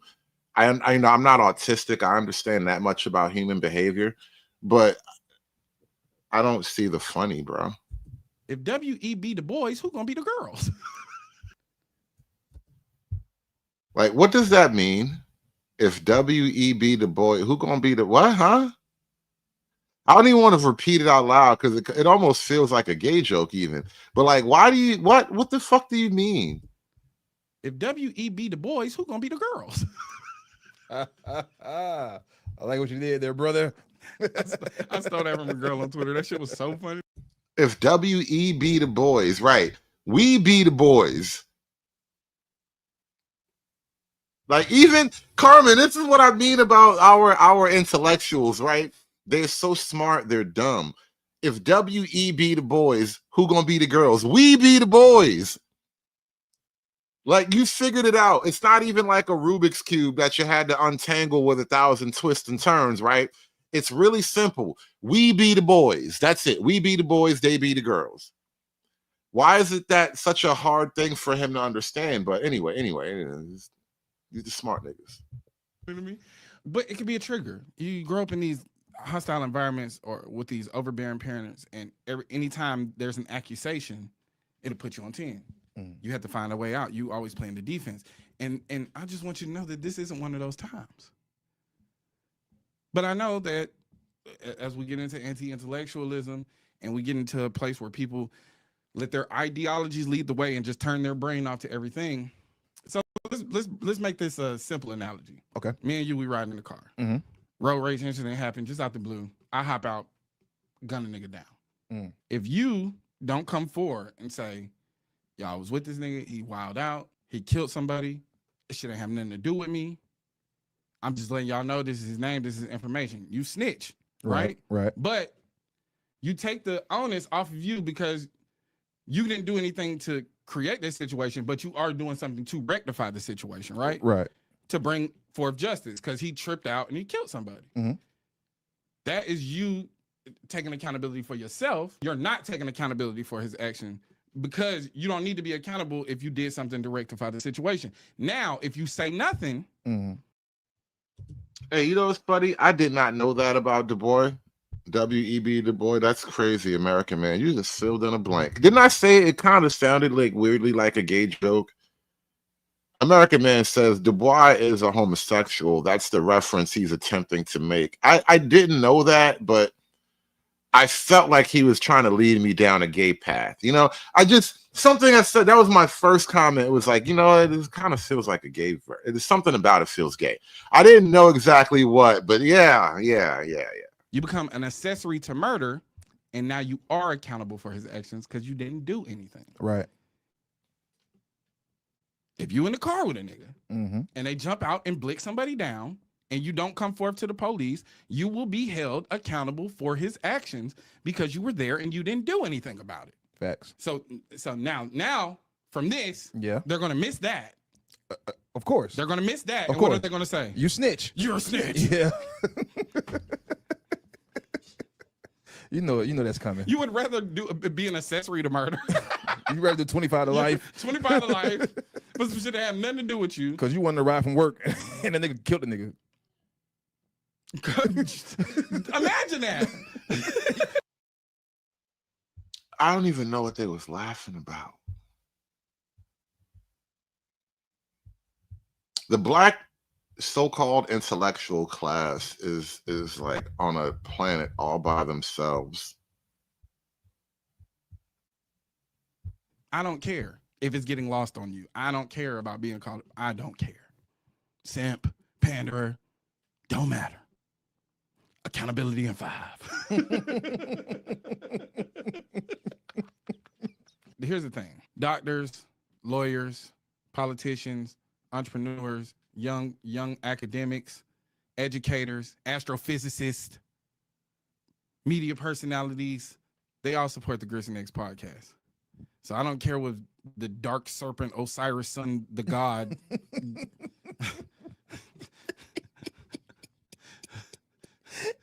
Ooh, son. What's his name? Third Eye Osiris, the Serpent King. You know, niggas with names like that. Yeah. I seen a nigga come on like, look, yo, this is what I be talking about. Niggas that love that esoteric knowledge. Yeah. This young dude come on, greetings, Planet Kai. I was like, oh shit. Greetings, Planet Kai. Yeah, It's nigga, crazy. Nigga think Captain Planet.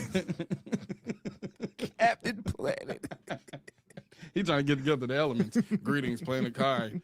It's like, I don't expect that nigga to agree with me. Right.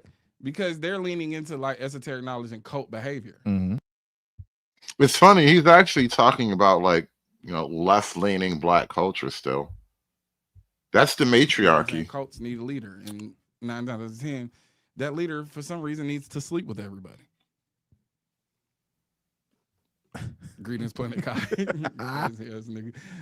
The crown shocker, the third god, the Sun King, the water god. Niggas are the water god. The water Niggas god. know how to swim. Yeah. Nigga thinking Poseidon now.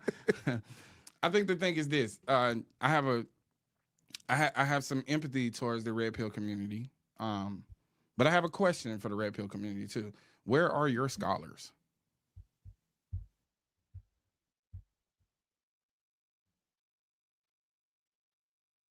I can't even begin to count the amount of books that have been generated by red pill authors. You know, the Tomasis, Obsidian's written a handful of books at this point.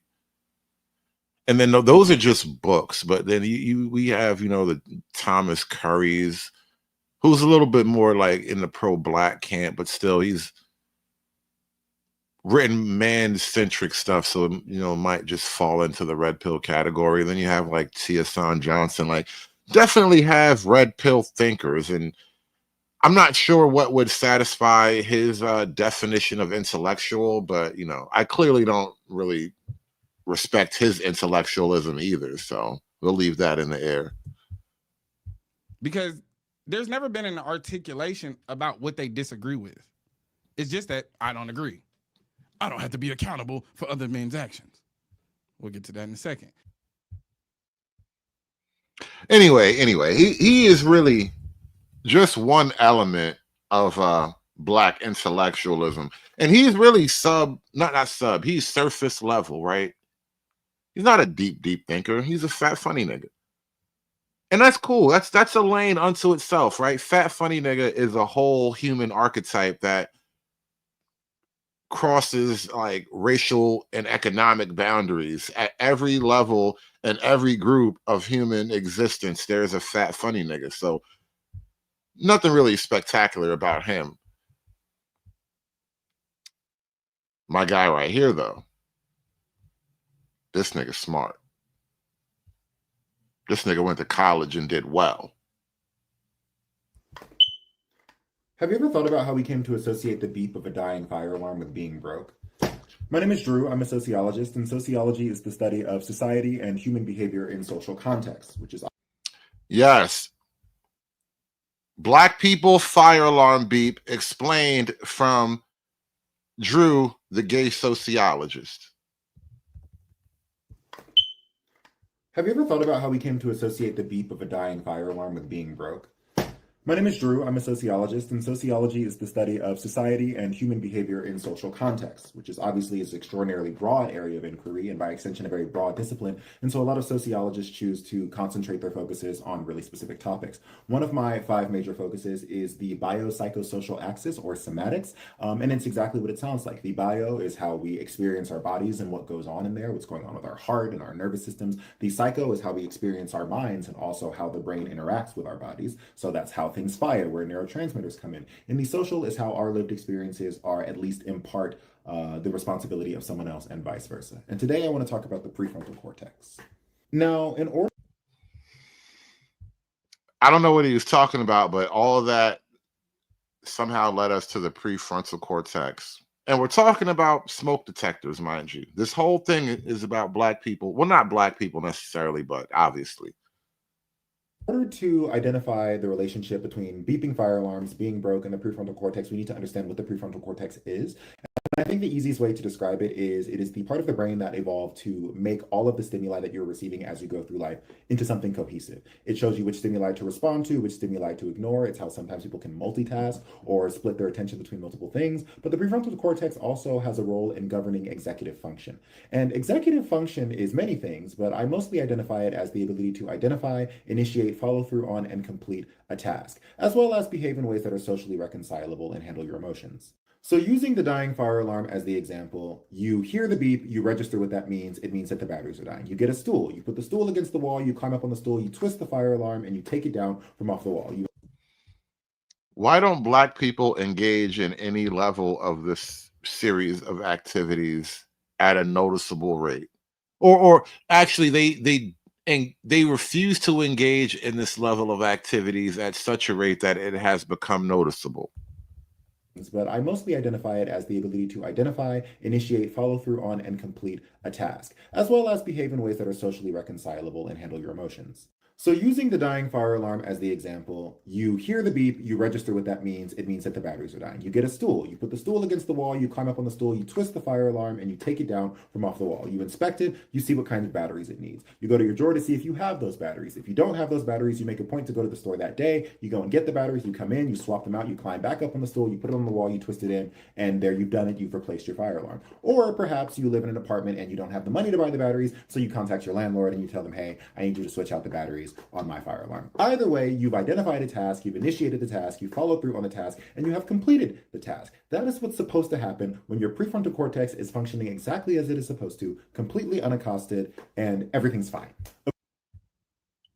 Are you saying that there's something wrong with black people's medulla oblongata?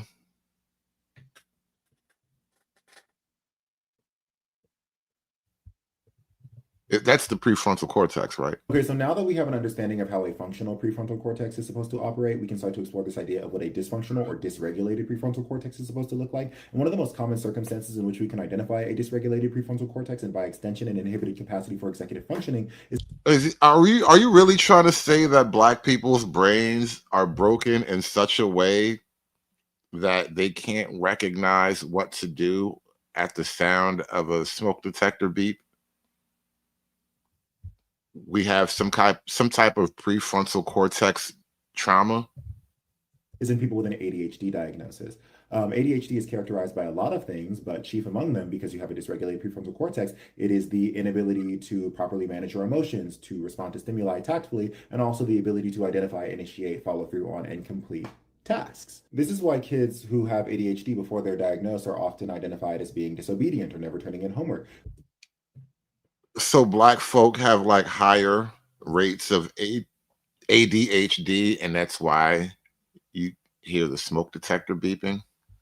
This is also why adults with ADHD can have a hard time being on time to things. Because even if you understand the stimuli of the consequences, what you need to do, when you need to do it, and when you need to be there, if the prefrontal cortex is not firing the way it's supposed to, it's just not firing. And no amount of... And you know what's crazy about this guy? And, you know, he looks like well-mannered, well put together. You know, he would fit well into civilized society, allegedly. He went to college. The university gave him all of these ideas, right? He learned this in school. Probably went to an expensive school too, like paid good money, probably has decent parents or whatever. And you went to school to learn that mostly black people, because he's not really saying black people, but there's a reason why this guy would choose to do this topic. And you're kind of in a roundabout way trying to explain that black people have some type of prefrontal cortex dysfunction.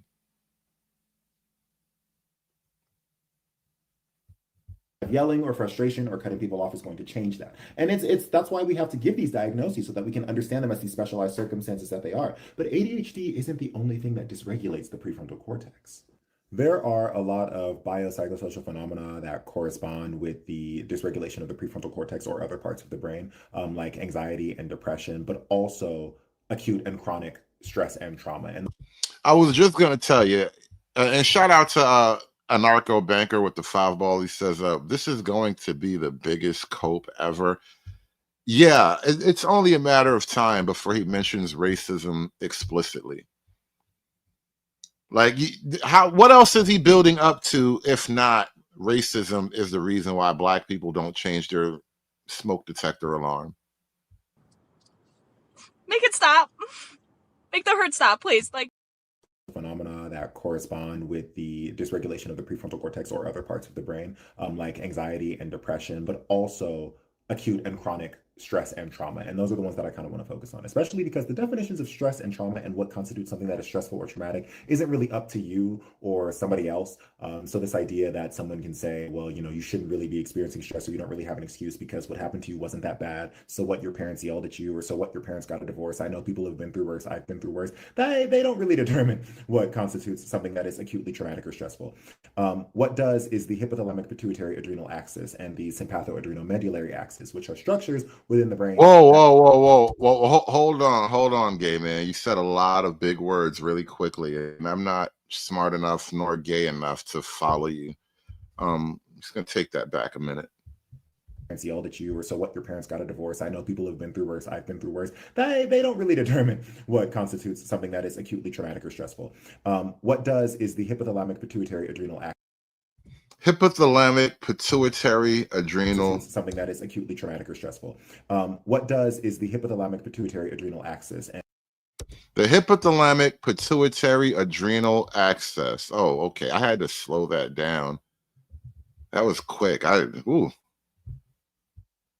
Yeah, he was just shooting these words out. You know, you can tell he went to school. He went to white people's school. And the sympathoadrenal medullary axis, which are structures within the brain. Whoa. So you see too many big words. Oh, the hypothalamic something adrenal axis. All right, you lost me there. What constitutes something that is acutely traumatic or stressful.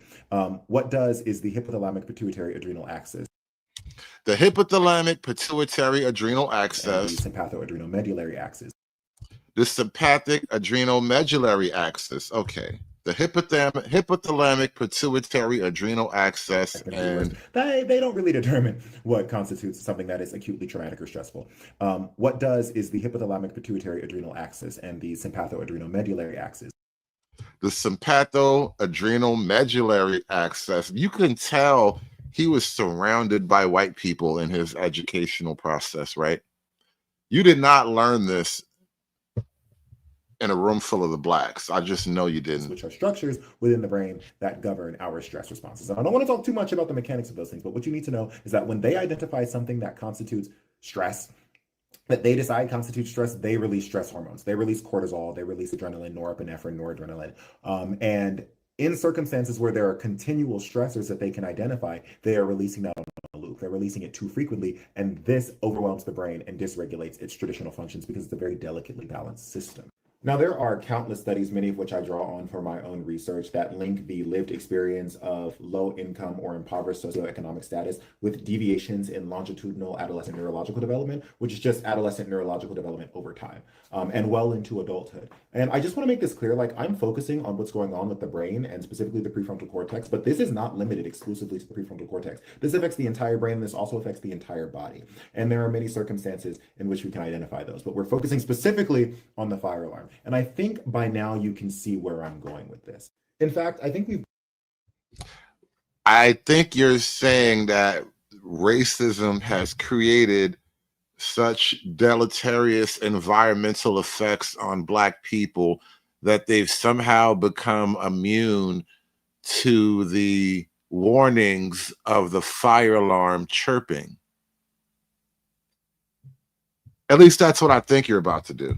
Entire body. And there are many circumstances in which we can identify those, but we're focusing specifically on the fire alarm. And I think by now you can see where I'm going with this.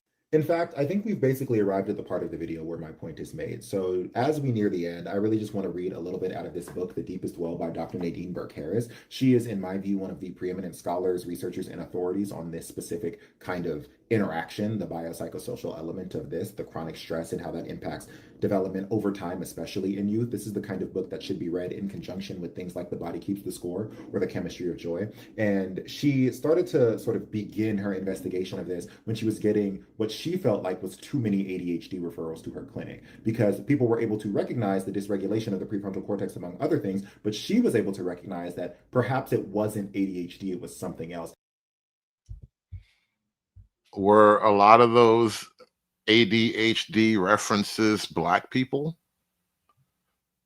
Were a lot of Black people being diagnosed with ADHD and you started to wonder, well, that's weird? ADHD referrals to her clinic, because people were able to recognize the dysregulation of the prefrontal cortex, among other things, but she was able to recognize that perhaps it wasn't ADHD, it was something else. And that's when she started to identify the relationship between acute and chronic trauma and stress and her kids' neurological development. And so she says here, a narco banker asked, didn't she get fired from Harvard for lying? I don't know. I'd have to look into that. It would make sense, though. A lot of that going around. A lot of lying happening at the scholarly level. the diagnostic criteria for ADHD told me I had to rule out other explanations for ADHD symptoms, such as pervasive developmental disorders, schizophrenia, or other psychotic disorders before I could diagnose ADHD. But what if there was a more nuanced answer? What if the cause of these symptoms, the poor impulse control, inability to focus, difficulty sitting still, was not a mental disorder exactly, but a biological process that worked on the brain to disrupt normal functioning? Now, she talks about that because she kept getting ADHD referrals, but she was noticing that they were concurrent with other things that were acutely traumatic that she was able to identify. They were Black. I know you don't want to say it because you're a smart Black guy that went to college and you're not allowed to be that direct, but the force is telling me that they were Black. Have you ever gotten like intuition from the force? Like, I feel like the force is telling me that the people she's talking about and the people he's referencing when he talks about the smoke detector alarm chirping, the force is telling me that these are Black people you're talking about. You don't want to tell me that. You don't want to say it out loud. You're talking about Black people, and you're also talking about racism.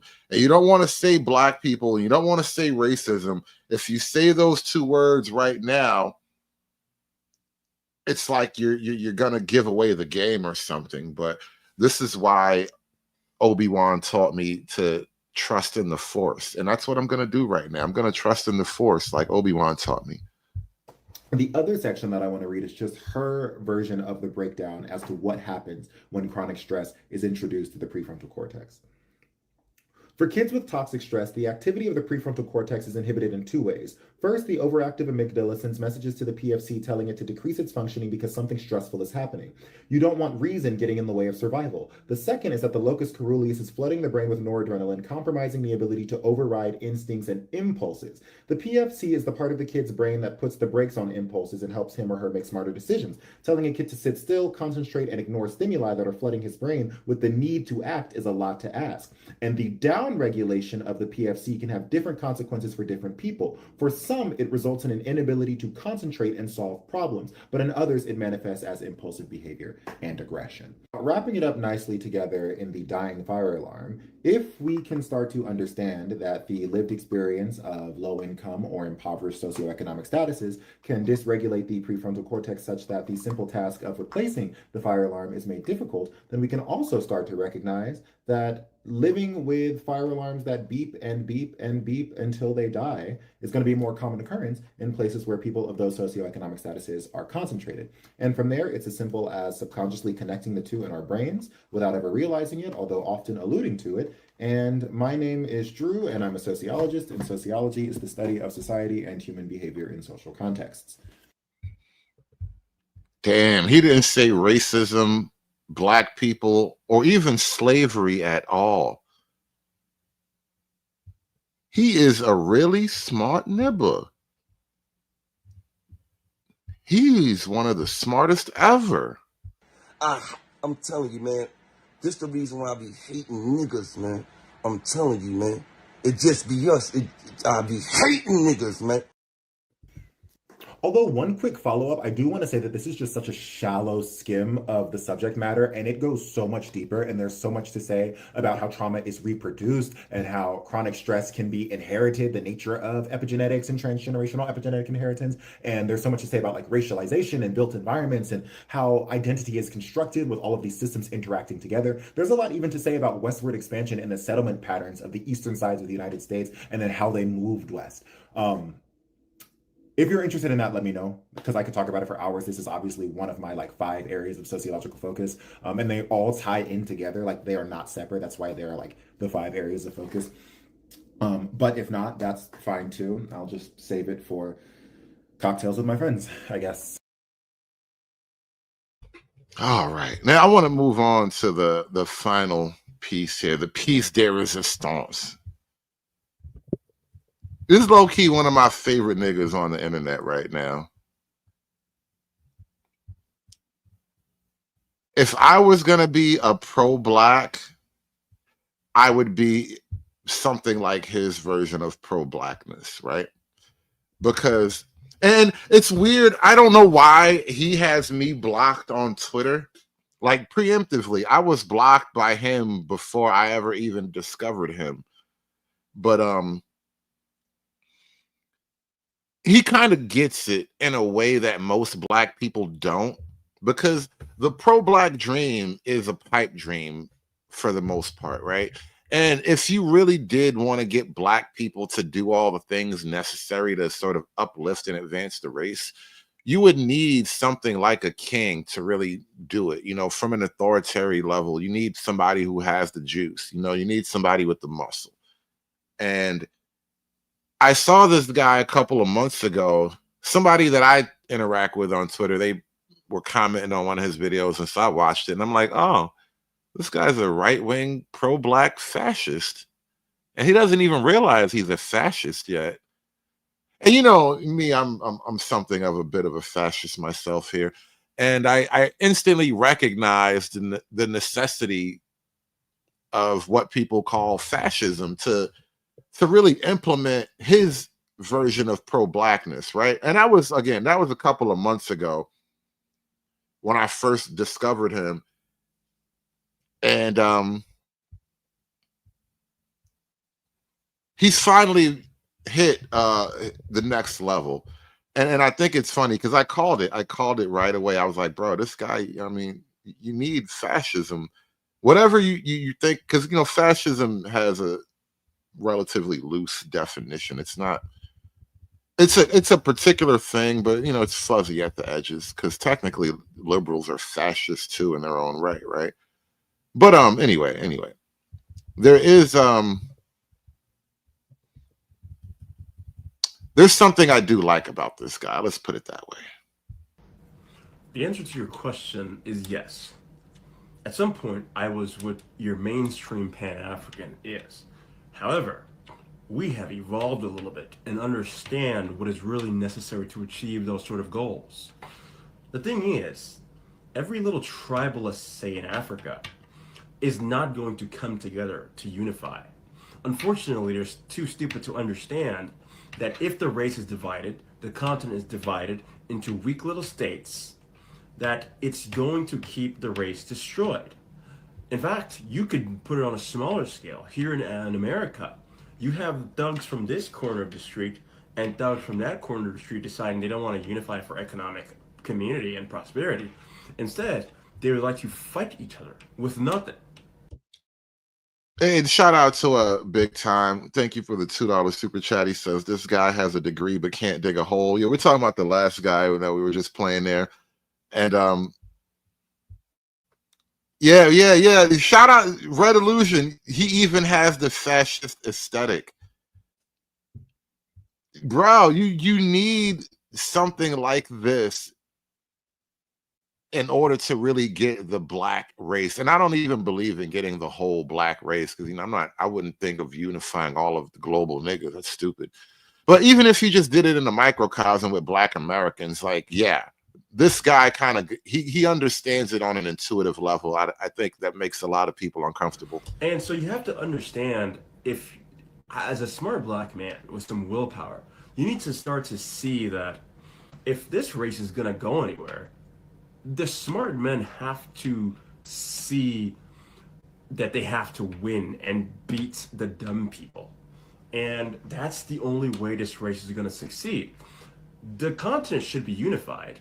It's just the people too stupid to see that it should happen need to be silenced so that we can make it happen. Whoa, I just realized that looks like a German eagle behind him. Yeah, big time. I don't know if that's literally the German eagle, but that looks like a very Germanic eagle behind him. Like, that eagle looks like it belongs on a commissar's hat. Not a commissar. What's the name for one of the German captains or whatever?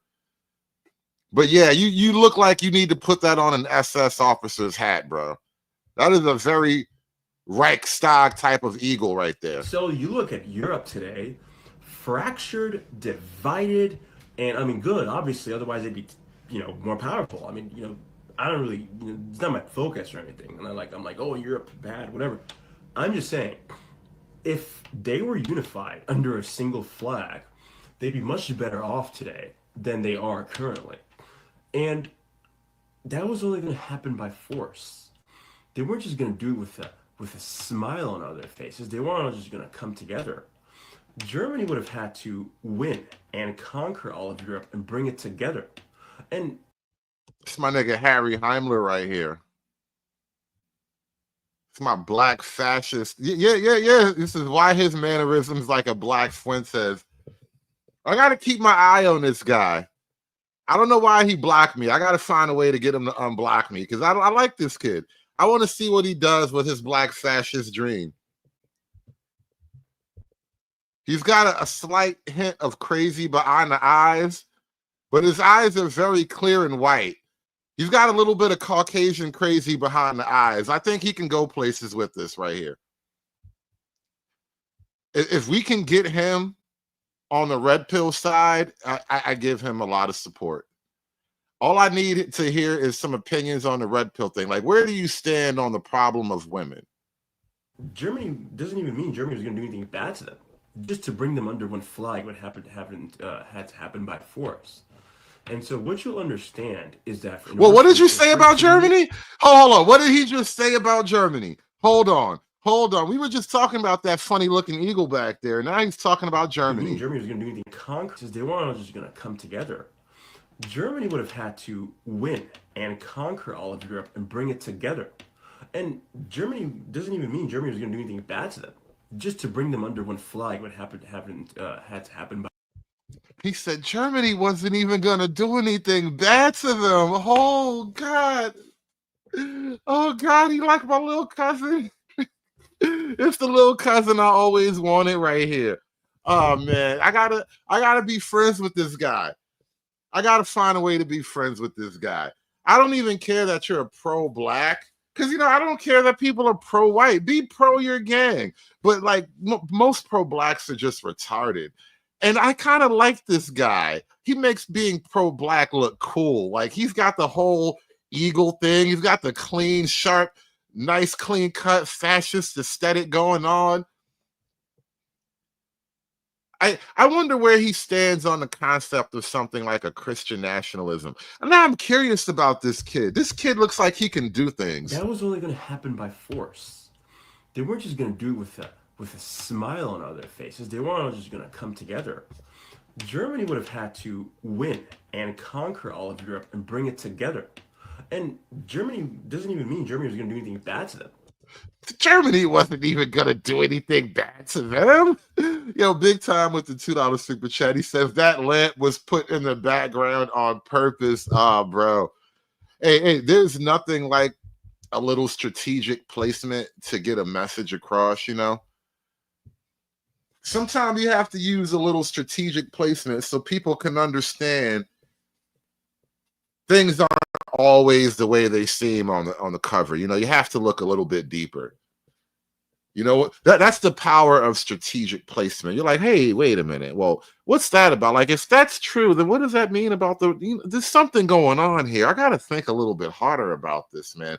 That lamp is doing a lot of work. That lamp is working overtime, Big Time. That lamp is doing like 2 or 3 jobs right now. It's illuminating the room. It's providing a little bit of beautification unto itself. Like, it's a nice looking lamp. It's not a cheap, crappy lamp. I would put that lamp in the corner of my office. And it's also a tactical lamp.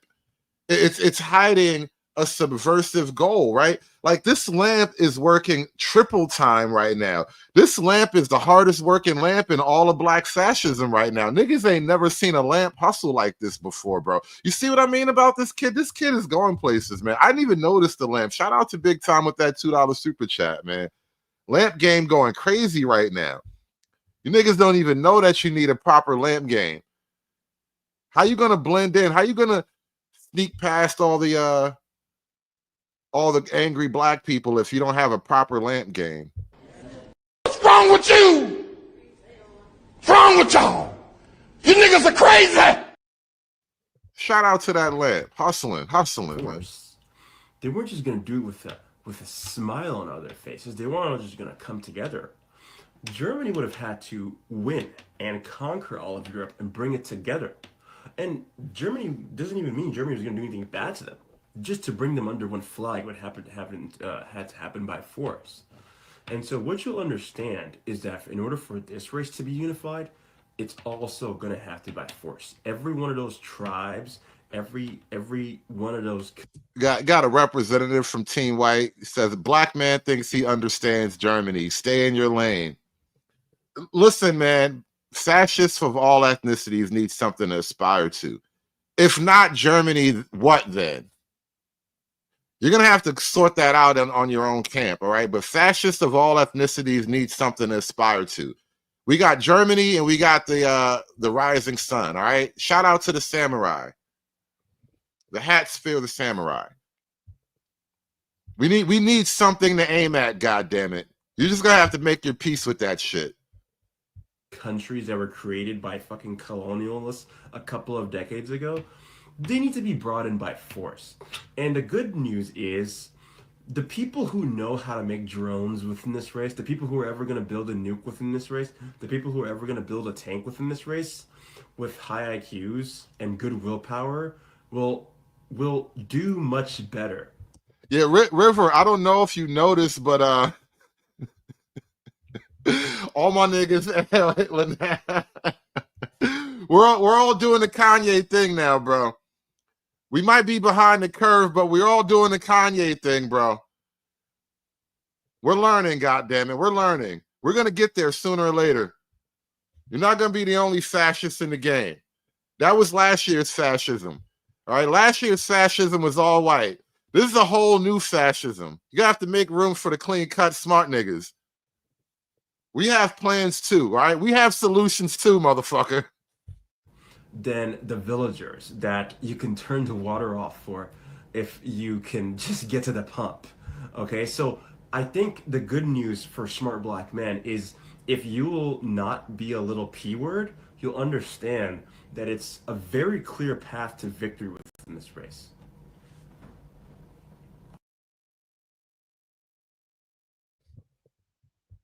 Nah, I'm not putting my money on Ye. I'm putting my money on the clean cut fascist coming up right here. Ye is a rapper. Ye is a rapper. You know, I'm looking into the clean cut fascists of the future right here. Let's see what else you got on this page.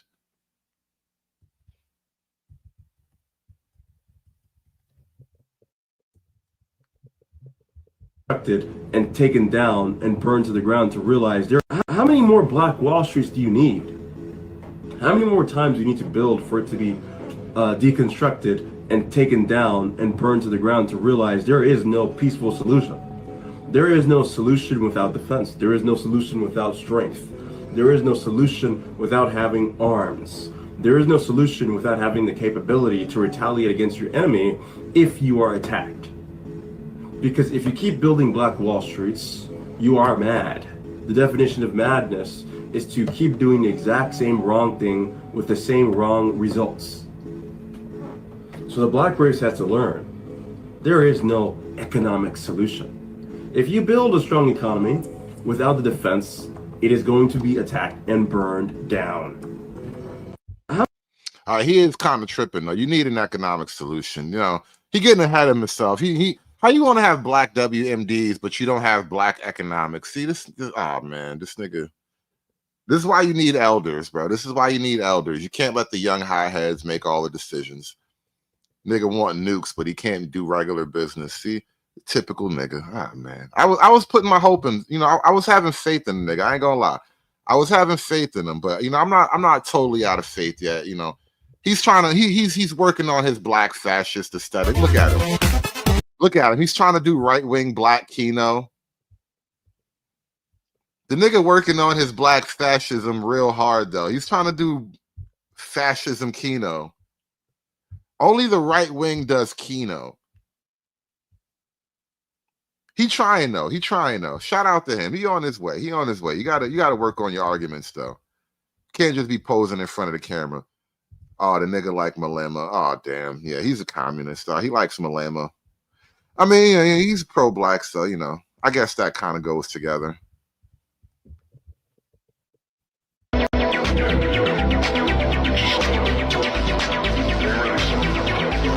Nigga trying to do right-wing Kino mood pictures. This is wild. You don't like Candace Owens? Oh, man.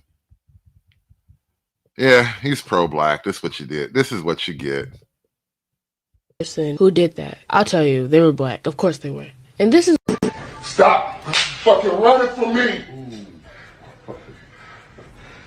Guess the race of the person who did that. I'll tell you, they were black. Of course they were. And this is why I don't even like to be around my own people. If I was that person in the other booth that got rants all over me, bro, I would have been so mad. Because why are you even doing that? And the person who did it in the comments was defending their actions, talking about it's funny, it's a joke. You're weird. You're weird, bro. Honestly, please be racist towards black people. Maybe that's going to help them stop being like this. I believe the children are the future. Teach them well and let them lead the way. Show them all the niggas that is outside. He said, please be racist to black people. Comments was defending their actions, talking about it's funny, it's a joke. You're weird. You're weird, bro. Honestly, please be racist towards black people. Maybe that's going to help them stop being like this. Because there's no saving the black community. Yeah, listen, man, we are creating a generation of black fascists right under people's noses. They have no idea. There's going to be some black people coming up that you thought Jesse Lee Peterson was cooning. I just started cooning in my adulthood. Wait till you meet niggas that were born cooning. They're going to give you the Bane cooning speech. Oh, you think you know cooning? I was born in it. I was surrounded by the cooning. By the time I seen nigga trees, I was a man well grown, and they just blinded me. Wait till you meet niggas that been cooning their whole life. At this point, they're loud, obnoxious, irritating, rude, ghetto. I don't like to be around them. They have more cons than pros. So yeah, hopefully black people can stop acting like this, because them acting like this impacts me, because people are going to automatically think I act like this. My kids don't know it, but I'm low-key leaning them in this direction. I'm giving my kids subliminal cooning messages. All of them. You know, I tailor it to them individually because, you know, I got girls and boys. Well, I got a boy and 2 girls, but you know, I'm feeding them subliminal cooning messages. You know, every now and then you just drop a casual F-bomb, say something weird about the black community, you know. Don't be like them niggas over there. You know, don't trust them niggas over there, son. You know, you have to subliminally implant cooning messages into your children. Because that's how racial profiling happens. I blame the people who act like this, not the people who racially profile me. Because if they didn't act like this, I wouldn't be getting racially profiled. Stop fucking running from me. Guess the race of the person. Yeah, man. The future ain't that bad. It's gonna be rough, but we gonna make it. We're gonna have to lose some dead weight, but we're gonna make it. You see, this is what I mean about the young aspiring fascist here. At least 300 million will have to go, perhaps even 500 million. Does this nigga have solutions? What is he talking about? What is this in reference to? Let's play her video. I love interracial relationships, but what I love most is when the guy is white and when the girl is black. That combination, I don't know what it is, but chef's kiss. Like the girl. Oh, he said they got to go. All right, yeah. He put her on the list. You see what I mean? This nigga got final solutions and shit, man. Black fascists. It's gonna be the thing next generation. Is always like beautiful and black, and it just literally brings the guy's level up to here, literally, just by their skin complexion, just by being black. They automatically, yeah, like this. Look, at least 300 million will I love have to interracial go, relationships. perhaps even 500 million.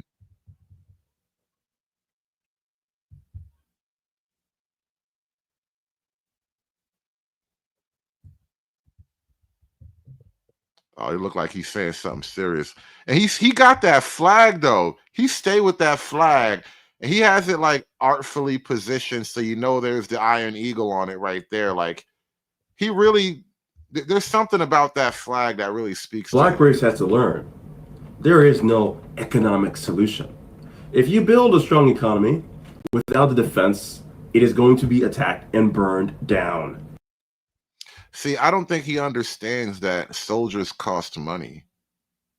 Swords and shields cost money. Horses cost money. Pikes and spears cost money. Bullets cost money. Powder costs money.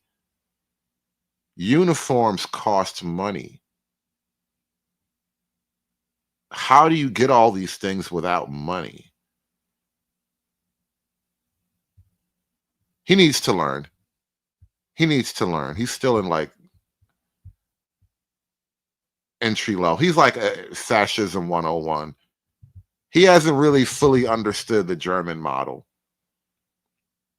Yeah, Hotep chainmail cost money. Like you really have to understand the German model. One thing about the German model is they figured out the money problem. When the Germans came out of the First World War, they were sanctioned and penalized in a suffocating way. This is part of the reason why Adolf was able to rise the way he did, because the financial situation in Germany was just absurd. And a big part of why, before the war even started, he was I think Time Magazine Man of the Year or something like that. because he produced an economic revolution in the country.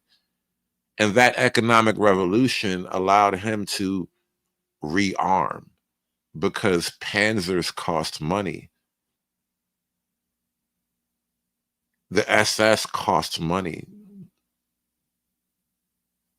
Airplanes cost money. The secret Nazi Bell UFO program cost money. Everything costs money. This nigga wants war more than he wants to make money. He has to learn. He needs to mature. That's what's going to happen. It's already happened many times. Do you think Thomas Sankara didn't think, let's build a strong economy? You think Sylvanus Olympio didn't think, let's build a strong economy? You think the Congolese leader? There's a guy in Africa right now. I think it's like, I don't know what country. I want to say Sierra Leone. There's some new black guy. He like kicked out the French, and he's trying to revitalize the country. You know how the new niggas always say they're gonna make everything good. But even him, you know, he's on the TV every day in his military uniform, looking like Burkina Faso. Thank you. He's on TV every day looking like, you know, a military soldier or whatever. But he, too, understands that none of this lasts if the country can't make money. Because money is a symbol of productivity. And you need to maximize your productivity if you want to be competitive in any way on a global scale. And that goes before even talking about being militarily competitive, right? How can you be militarily competitive if you're not economically productive? You have to solve the productivity issue. You have to be economically viable. Money matters. But everything in your room costs money, bro. Lumumba didn't think, let's build a strong economy for black people? You think Malcolm X wasn't thinking that? Or MLK? You think they didn't all think, let's build a strong economy for the black race?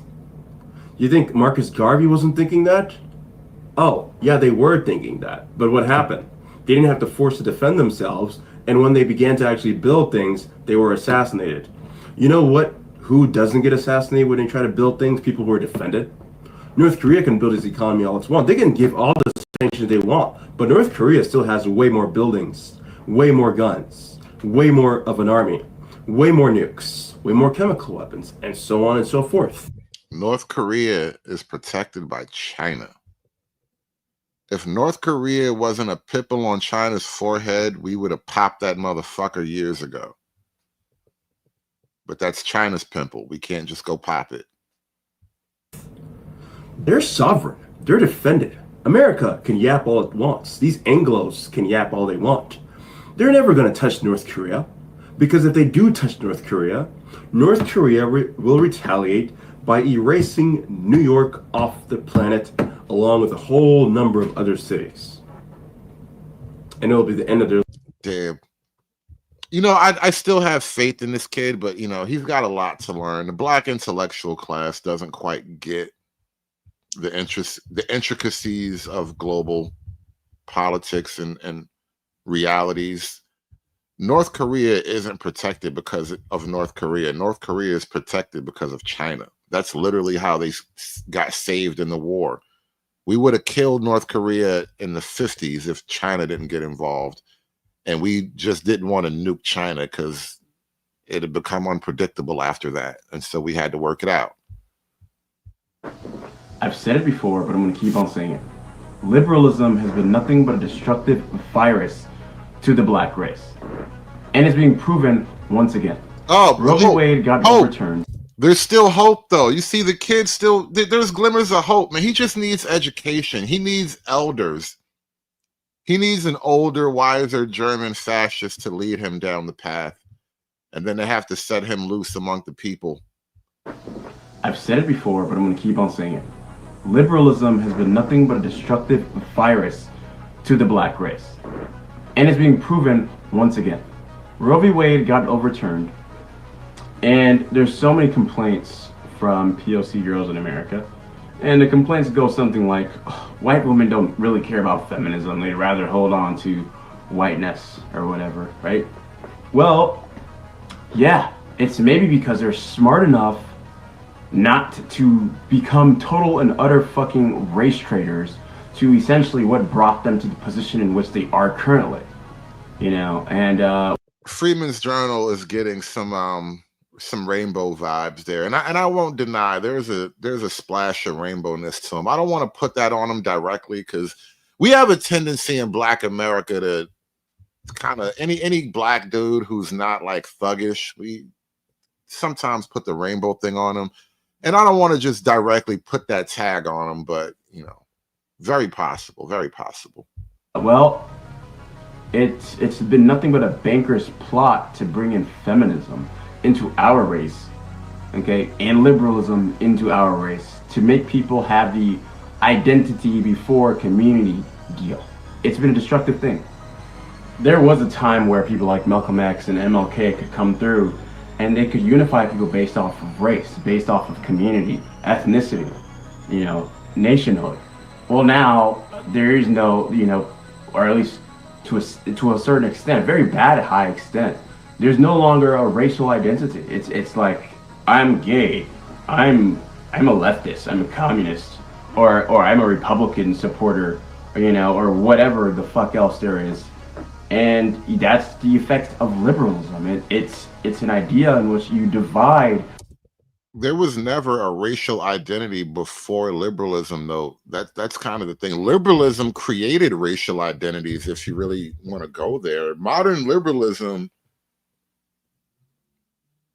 well, it didn't create racial identities. Race existed abstractly anyway, but modern liberalism made racial identities a political reality in a way that didn't really exist beforehand. So I don't think liberalism is, I don't know if he's really accurate in that framing there. Let's go back. I'm gay, I'm a leftist, I'm a communist, or I'm a Republican supporter, you know, or whatever the fuck else there is. And that's the effect of liberalism. It's an idea in which you divide whatever group you want by giving people the ability to have an identity outside of the ultimate identity. And, you know, liberalism. But see, historically, the identities for people were tribe, nation, and religion. Now, ethnicity may have been a marker of these things, but it wasn't necessarily the thing. And liberalism, again, made that a thing unto itself. But from a historical perspective, no. It was really more about tribe, religion, and even class to a degree. Class was definitely a thing. Look at him. He's trying to make, you know.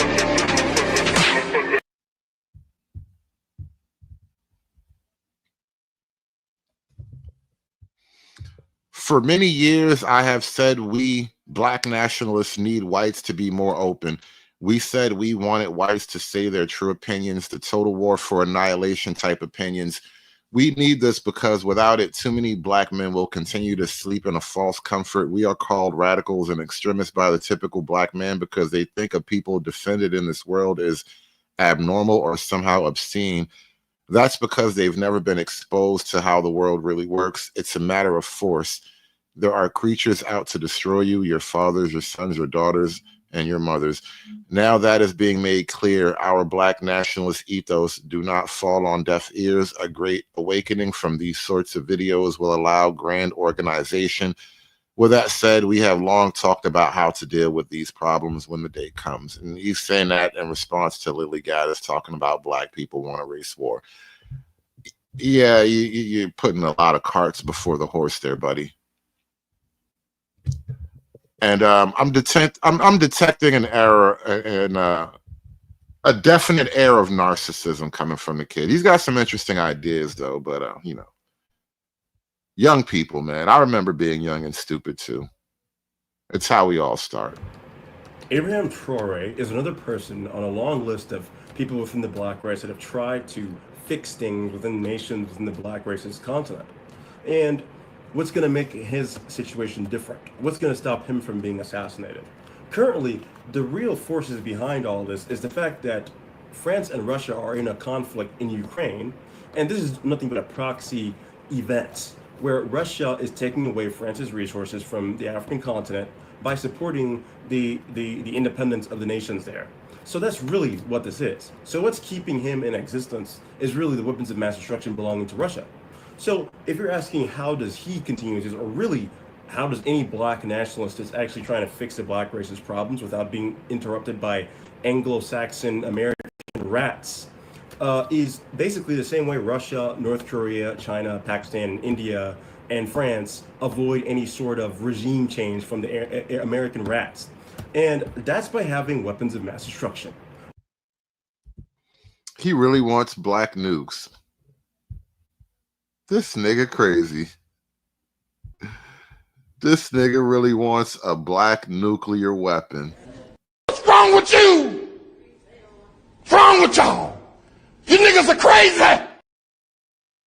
Whether it be biological, radiological, or of course nuclear. It's the fact that Anglo-Americans know if they ever try regime change in Russia, Washington, D.C. and New York is going down, and the rest of the United States is going to be obliterated into a bunch of little pieces, and all the little American rat children are going to be dead on the fucking ground.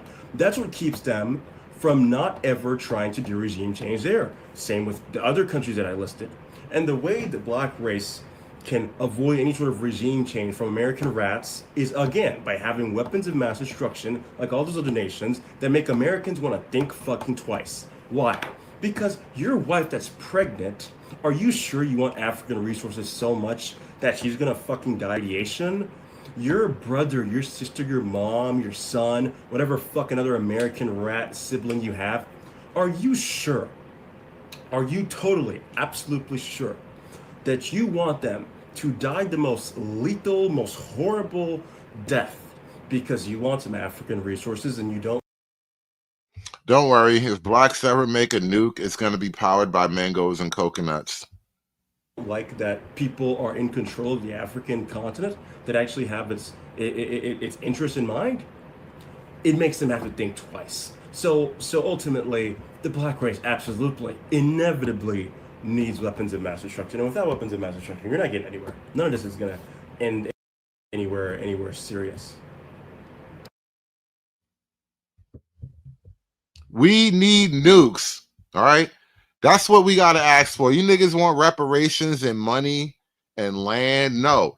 I want 5 intercontinental nuclear ballistic missiles, all right? We are not going to be made whole from slavery until America gives black people at least 5 intercontinental ballistic nuclear missiles. That is the only viable reparations, because if we got 5 ICBMs, we can get everything else. That's like when your cousin come home from jail, you can get a nigga some money or you can give him a gun. If you give him some money, you might have to give him some money next week. But if you give him a gun, you're not going to have to give him anything else ever. He's straight. He got everything he needs to get on his way. And that's what, you know, we don't need money. We need nuclear weapons. We need 5 intercontinental ballistic missiles. If we have 5 ICBMs, we can get everything else we need.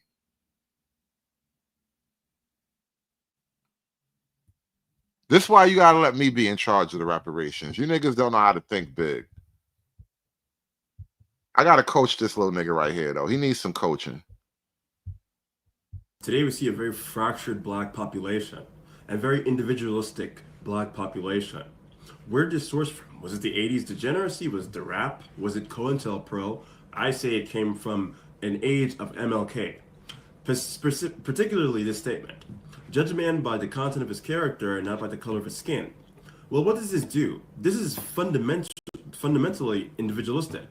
It says, no longer does skin color matter, no longer does race matter, instead, just see me as a singular person. And so, it doesn't really matter what's going on around you, it only matters what happens to you. And ever since this policy came through, what have we seen? A decline in homeownership within the black population, a decline of family, a decline of safety within the black population, black areas, we have seen a decline in wealth, and apparently by 2040, the wealth of the black population in America, 40 million people, is set to become zero. So clearly, individualism and this idea of being judged merely by the content of your character has not done good. Why?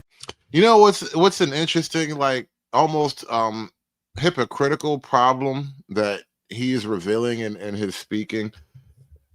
He wants the authoritative power to get black people in line and make them more productive and more responsible, and therefore a more respected group, right? But if that same pressure were to be applied from outside, he would resent it greatly, even if it led to the same outcome. Which, you know, we're talking about like racism and Jim Crow and all that. Like, what if the very same thing that he's asking for the power to do to get black people in line, what if that's just literally the point of white supremacy? Like, what if white supremacy is just trying to get you niggas to behave better? And you over here with your nice suit and your Iron Eagle flag, you want to do the same thing as white supremacy, though, but you hate white supremacy. It's weird. Why is that? Because historically, humans have bonded, especially when it was necessary. When you are treated as a group. Fascist Kevin Samuels is a whole, I can't even begin to fathom fascist Kevin Samuels. If Kevin Samuels was a right-wing fascist, he and I might have got along a lot better. Like, we didn't beef for nothing, but I remember one interaction we had where he tried to like make me look foolish and I had to grandstand a little bit. You know how I do. I had to do my little dance, but it's because he wasn't right-wing enough. He didn't really get it. Group by the outside, you will understand that that group needs to be strong. You do not only need to be strong, but you need to make sure that the others around you are not weak either. And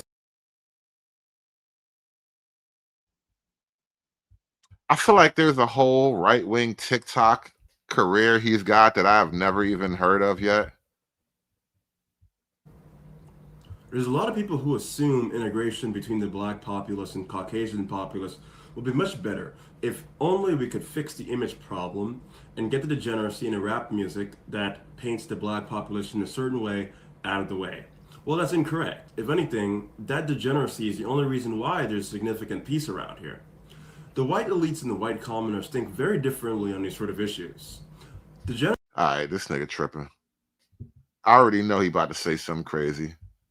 The degeneracy has to go. The degeneracy doesn't make your people better or well respected. Black degeneracy isn't even protected by black people. It's protected by invisible forces that black folk can't even begin to understand. Much better if only we could fix the image problem and get the degeneracy in the rap music that paints the black population a certain way out of the way. Well, that's incorrect. If anything, that degeneracy is the only reason why there's significant peace around here. The white elites and the white commoners think very differently on these sort of issues. Degeneracy keeps the black population divided, whereas you might hear a white commoner say, I would like for the black population to stop doing all these bad things. Well, they don't know that if we were, or perhaps haven't thought about the fact that if we were put together people, we would be people with much more power. Now, think of the white population currently as America declines economically and socially. Well, if people don't feel as confident. Young RBR feels like a really nasty insult.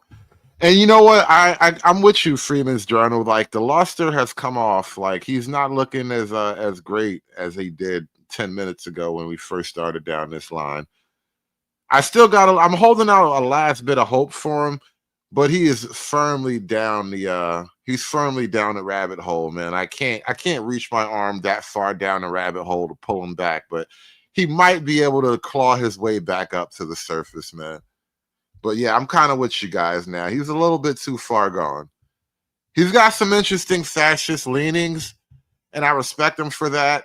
But fascism and pro-blackness are just going to lead you to gay poverty. We need you to pull it back a bit, bro. About their position, they started looking at people to point fingers at. The only reason they don't even point fingers so much at the black population is because the black population isn't significantly better or even in an equal position as them economically within the U.S. So there's still enough finger pointing you go around. If the black population was any smarter, was any more put together, had control of its own media. All right, now you just being mean. Now you just being mean. He called him little gay Stanley. Oh man, come on. He deserves better than that. He got all cleaned up and put on a suit and everything. He's always sharply dressed in all his videos, man. The nigga trying, bro. He trying. You just being mean. Damn, little gay Stanley, bro, that's crazy. Media could keep the families together and the courts couldn't destroy them, etc., etc. I don't think things would be much better. You see, the white elites and their thought process is it's best that the black population stays in a state of self-destructiveness. Because if that ever changes, well, then there could be a significant threat here. Free Zone says Hood went full fascist, never go full fascist. But that's what we're doing here, man. And this is why this young black kid kind of gave me a little bit of encouragement. Because I said this like a year or two ago. I do kind of wonder what it means. Can a black person explore fascism? And what does that mean? What would that imply? What would that look like? And there are some dark implications for sure, because, you know, the black race has some catching up to do, perhaps, right? But that being said, I'm not going to shy away from the concept, just, you know, from an intellectual pursuit even. And this kid, he can't fascism correctly. I think he's not going full fascist. I don't know that full fascist is the complete negative that people make it out to be. I'm sure, you know, anything done to his extreme will end up in a negative conclusion. That being said, though, I don't think he's really getting it right. He's got some impediments along the way. He hasn't reached his full glory yet. But I wonder how far you can go with fascism before it goes too far. That's been a debate, I guess, like SKC and I have been having for a while. Like, how far can the right wing go before it goes too far? And my position is that we're so far in the left that too far is an infinite journey from here. We got a lot of ground to cover before we get to a place called too far. The white elites, I think, believe that the black population, no matter what happens, even in the American Man says he's still black. Webster says, yeah, he's more gay communist than real fascist. Yeah, I had hope, man. That's what I get for having hope. I said it, bro. I said it. That's what I get for having hope. The last thing a nigga need is hope, man. I tell you, hope will kill a nigga faster than AIDS, bro. I'm trying to tell you. case of reconciliation is going to hold grievances against the Caucasian population in the world. And I mean, we all know why. I mean, after committing crimes like that, well, if those people ever get back up, you very well may be in trouble. I'm not stating my own opinion, saying that. See, you can't be a proper fascist and then look at colonialism or the era of slavery as some type of great criminal act. That right away, now I have to strip all your fascism credentials away from you.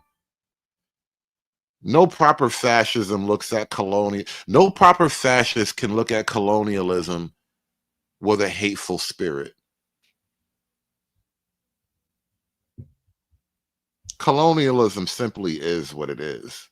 That is or not my opinion. After committing crimes like the case of reconciliation is going to hold grievances against the Caucasian population in the world. And I mean, we all know why. I mean, after committing crimes like that, well, if those people ever get back up, you very well may be in trouble. I'm not stating my own opinion, saying that is or not my opinion or not. I'm just saying this is almost certainly what they're thinking. So, once this problem is solved, of the division, of crime, of degeneracy, single motherhood, etc., once all that is solved, what does that make us? That makes us a formidable foe. How do you propose to solve those problems? Especially if you don't seem to really value the economic realities. Like that, I had an idea for a stream. Maybe I'll talk about this tomorrow, because I didn't really want to talk about the same two things back to back. Last time I was live, we would talk about the whole Democrat man problem. But here's an interesting problem, just economically, between men and women.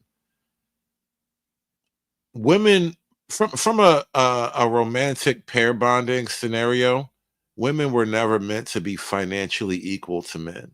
It makes the pair bonding relationship between men and women infinitely more difficult because it is in a woman's nature to look to a man to provide vastly more material benefit than she can provide on her own.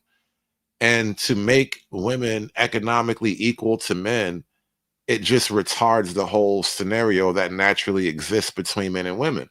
And so, that being said, how would somebody like him propose to solve, the gender war issue in Black America if you don't really understand economics at That all? makes us, or perhaps not a formidable population.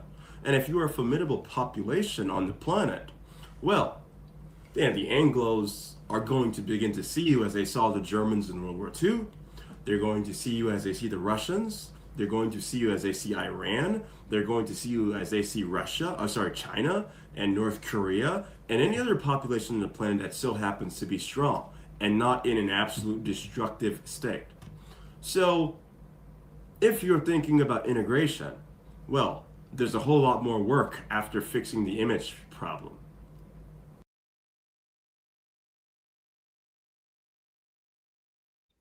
Freezon says the Hoodservative brand may need a rebrand. The Hood Fascist hits different. We got to find a creative name for that. And I spoke to that directly when I first started talking about this whole idea that, Hood fascism doesn't really roll off the tongue like Hoodservative does. Hoodservative has a kind of air to it. It just flows nicer than Hood fascism. And then fascism is a concept that's like alien to most people's ears, so it doesn't really land the way that I would want it to. But you get where I'm coming from here. And obviously I kind of lost hope in this kid here. And I think the difference between something like what he talks about and what I kind of believe in, or at least the ideas that I'm formulating on my own, I would consider myself more of an American fascist, and he is a racial fascist. And I guess the difference between the two would be that in the American context, I'm not really looking to have race war with white America in that sense. And so the prescriptions that I have for Black America would be really across the board national programs. Like it wouldn't be Adolf Hitler. That's really wicked. It wouldn't be like a Black fascism type of thing. It would be like, this is the way America functions, and you just have to fall in line or suffer.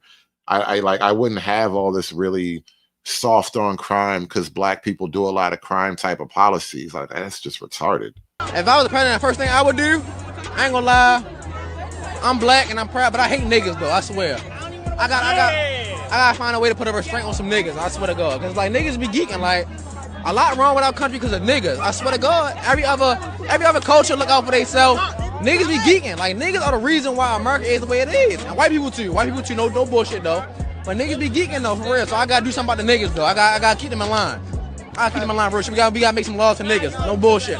Strictly niggas. Niggas. That's what they first. Niggas first, and then everybody else. Like, yeah, we may have a nigger problem. The NQ needs to be addressed. But the solution would still be a really across the board thing, because my fascism isn't racially specific in that way. I think the whole race war thing, it's another pipe dream. Black America, you need global Black people to race war, and I don't want all of Black Africa on my team either. You niggas got to figure out your own shit. I'm over here in America. We got beaches and highways and Wi-Fi and stuff here. I'm not really trying to muddy the waters too much with you niggas. But that's just my take on it. I'm working on a new idea here. Maybe I'm trying to carve out a new type of territory. Yeah, the NQ, bro. Yeah, it's real. It's real. How can we have a whole 2 full weeks of people doing content and live streams addressing Black fatigue, but I'm going too far with the NQ. There is a nigga question that America needs to address. All right, what to do with all these niggas? Because you know the next generation of niggas are more aggressive and less literate than previous generations. I'm just saying.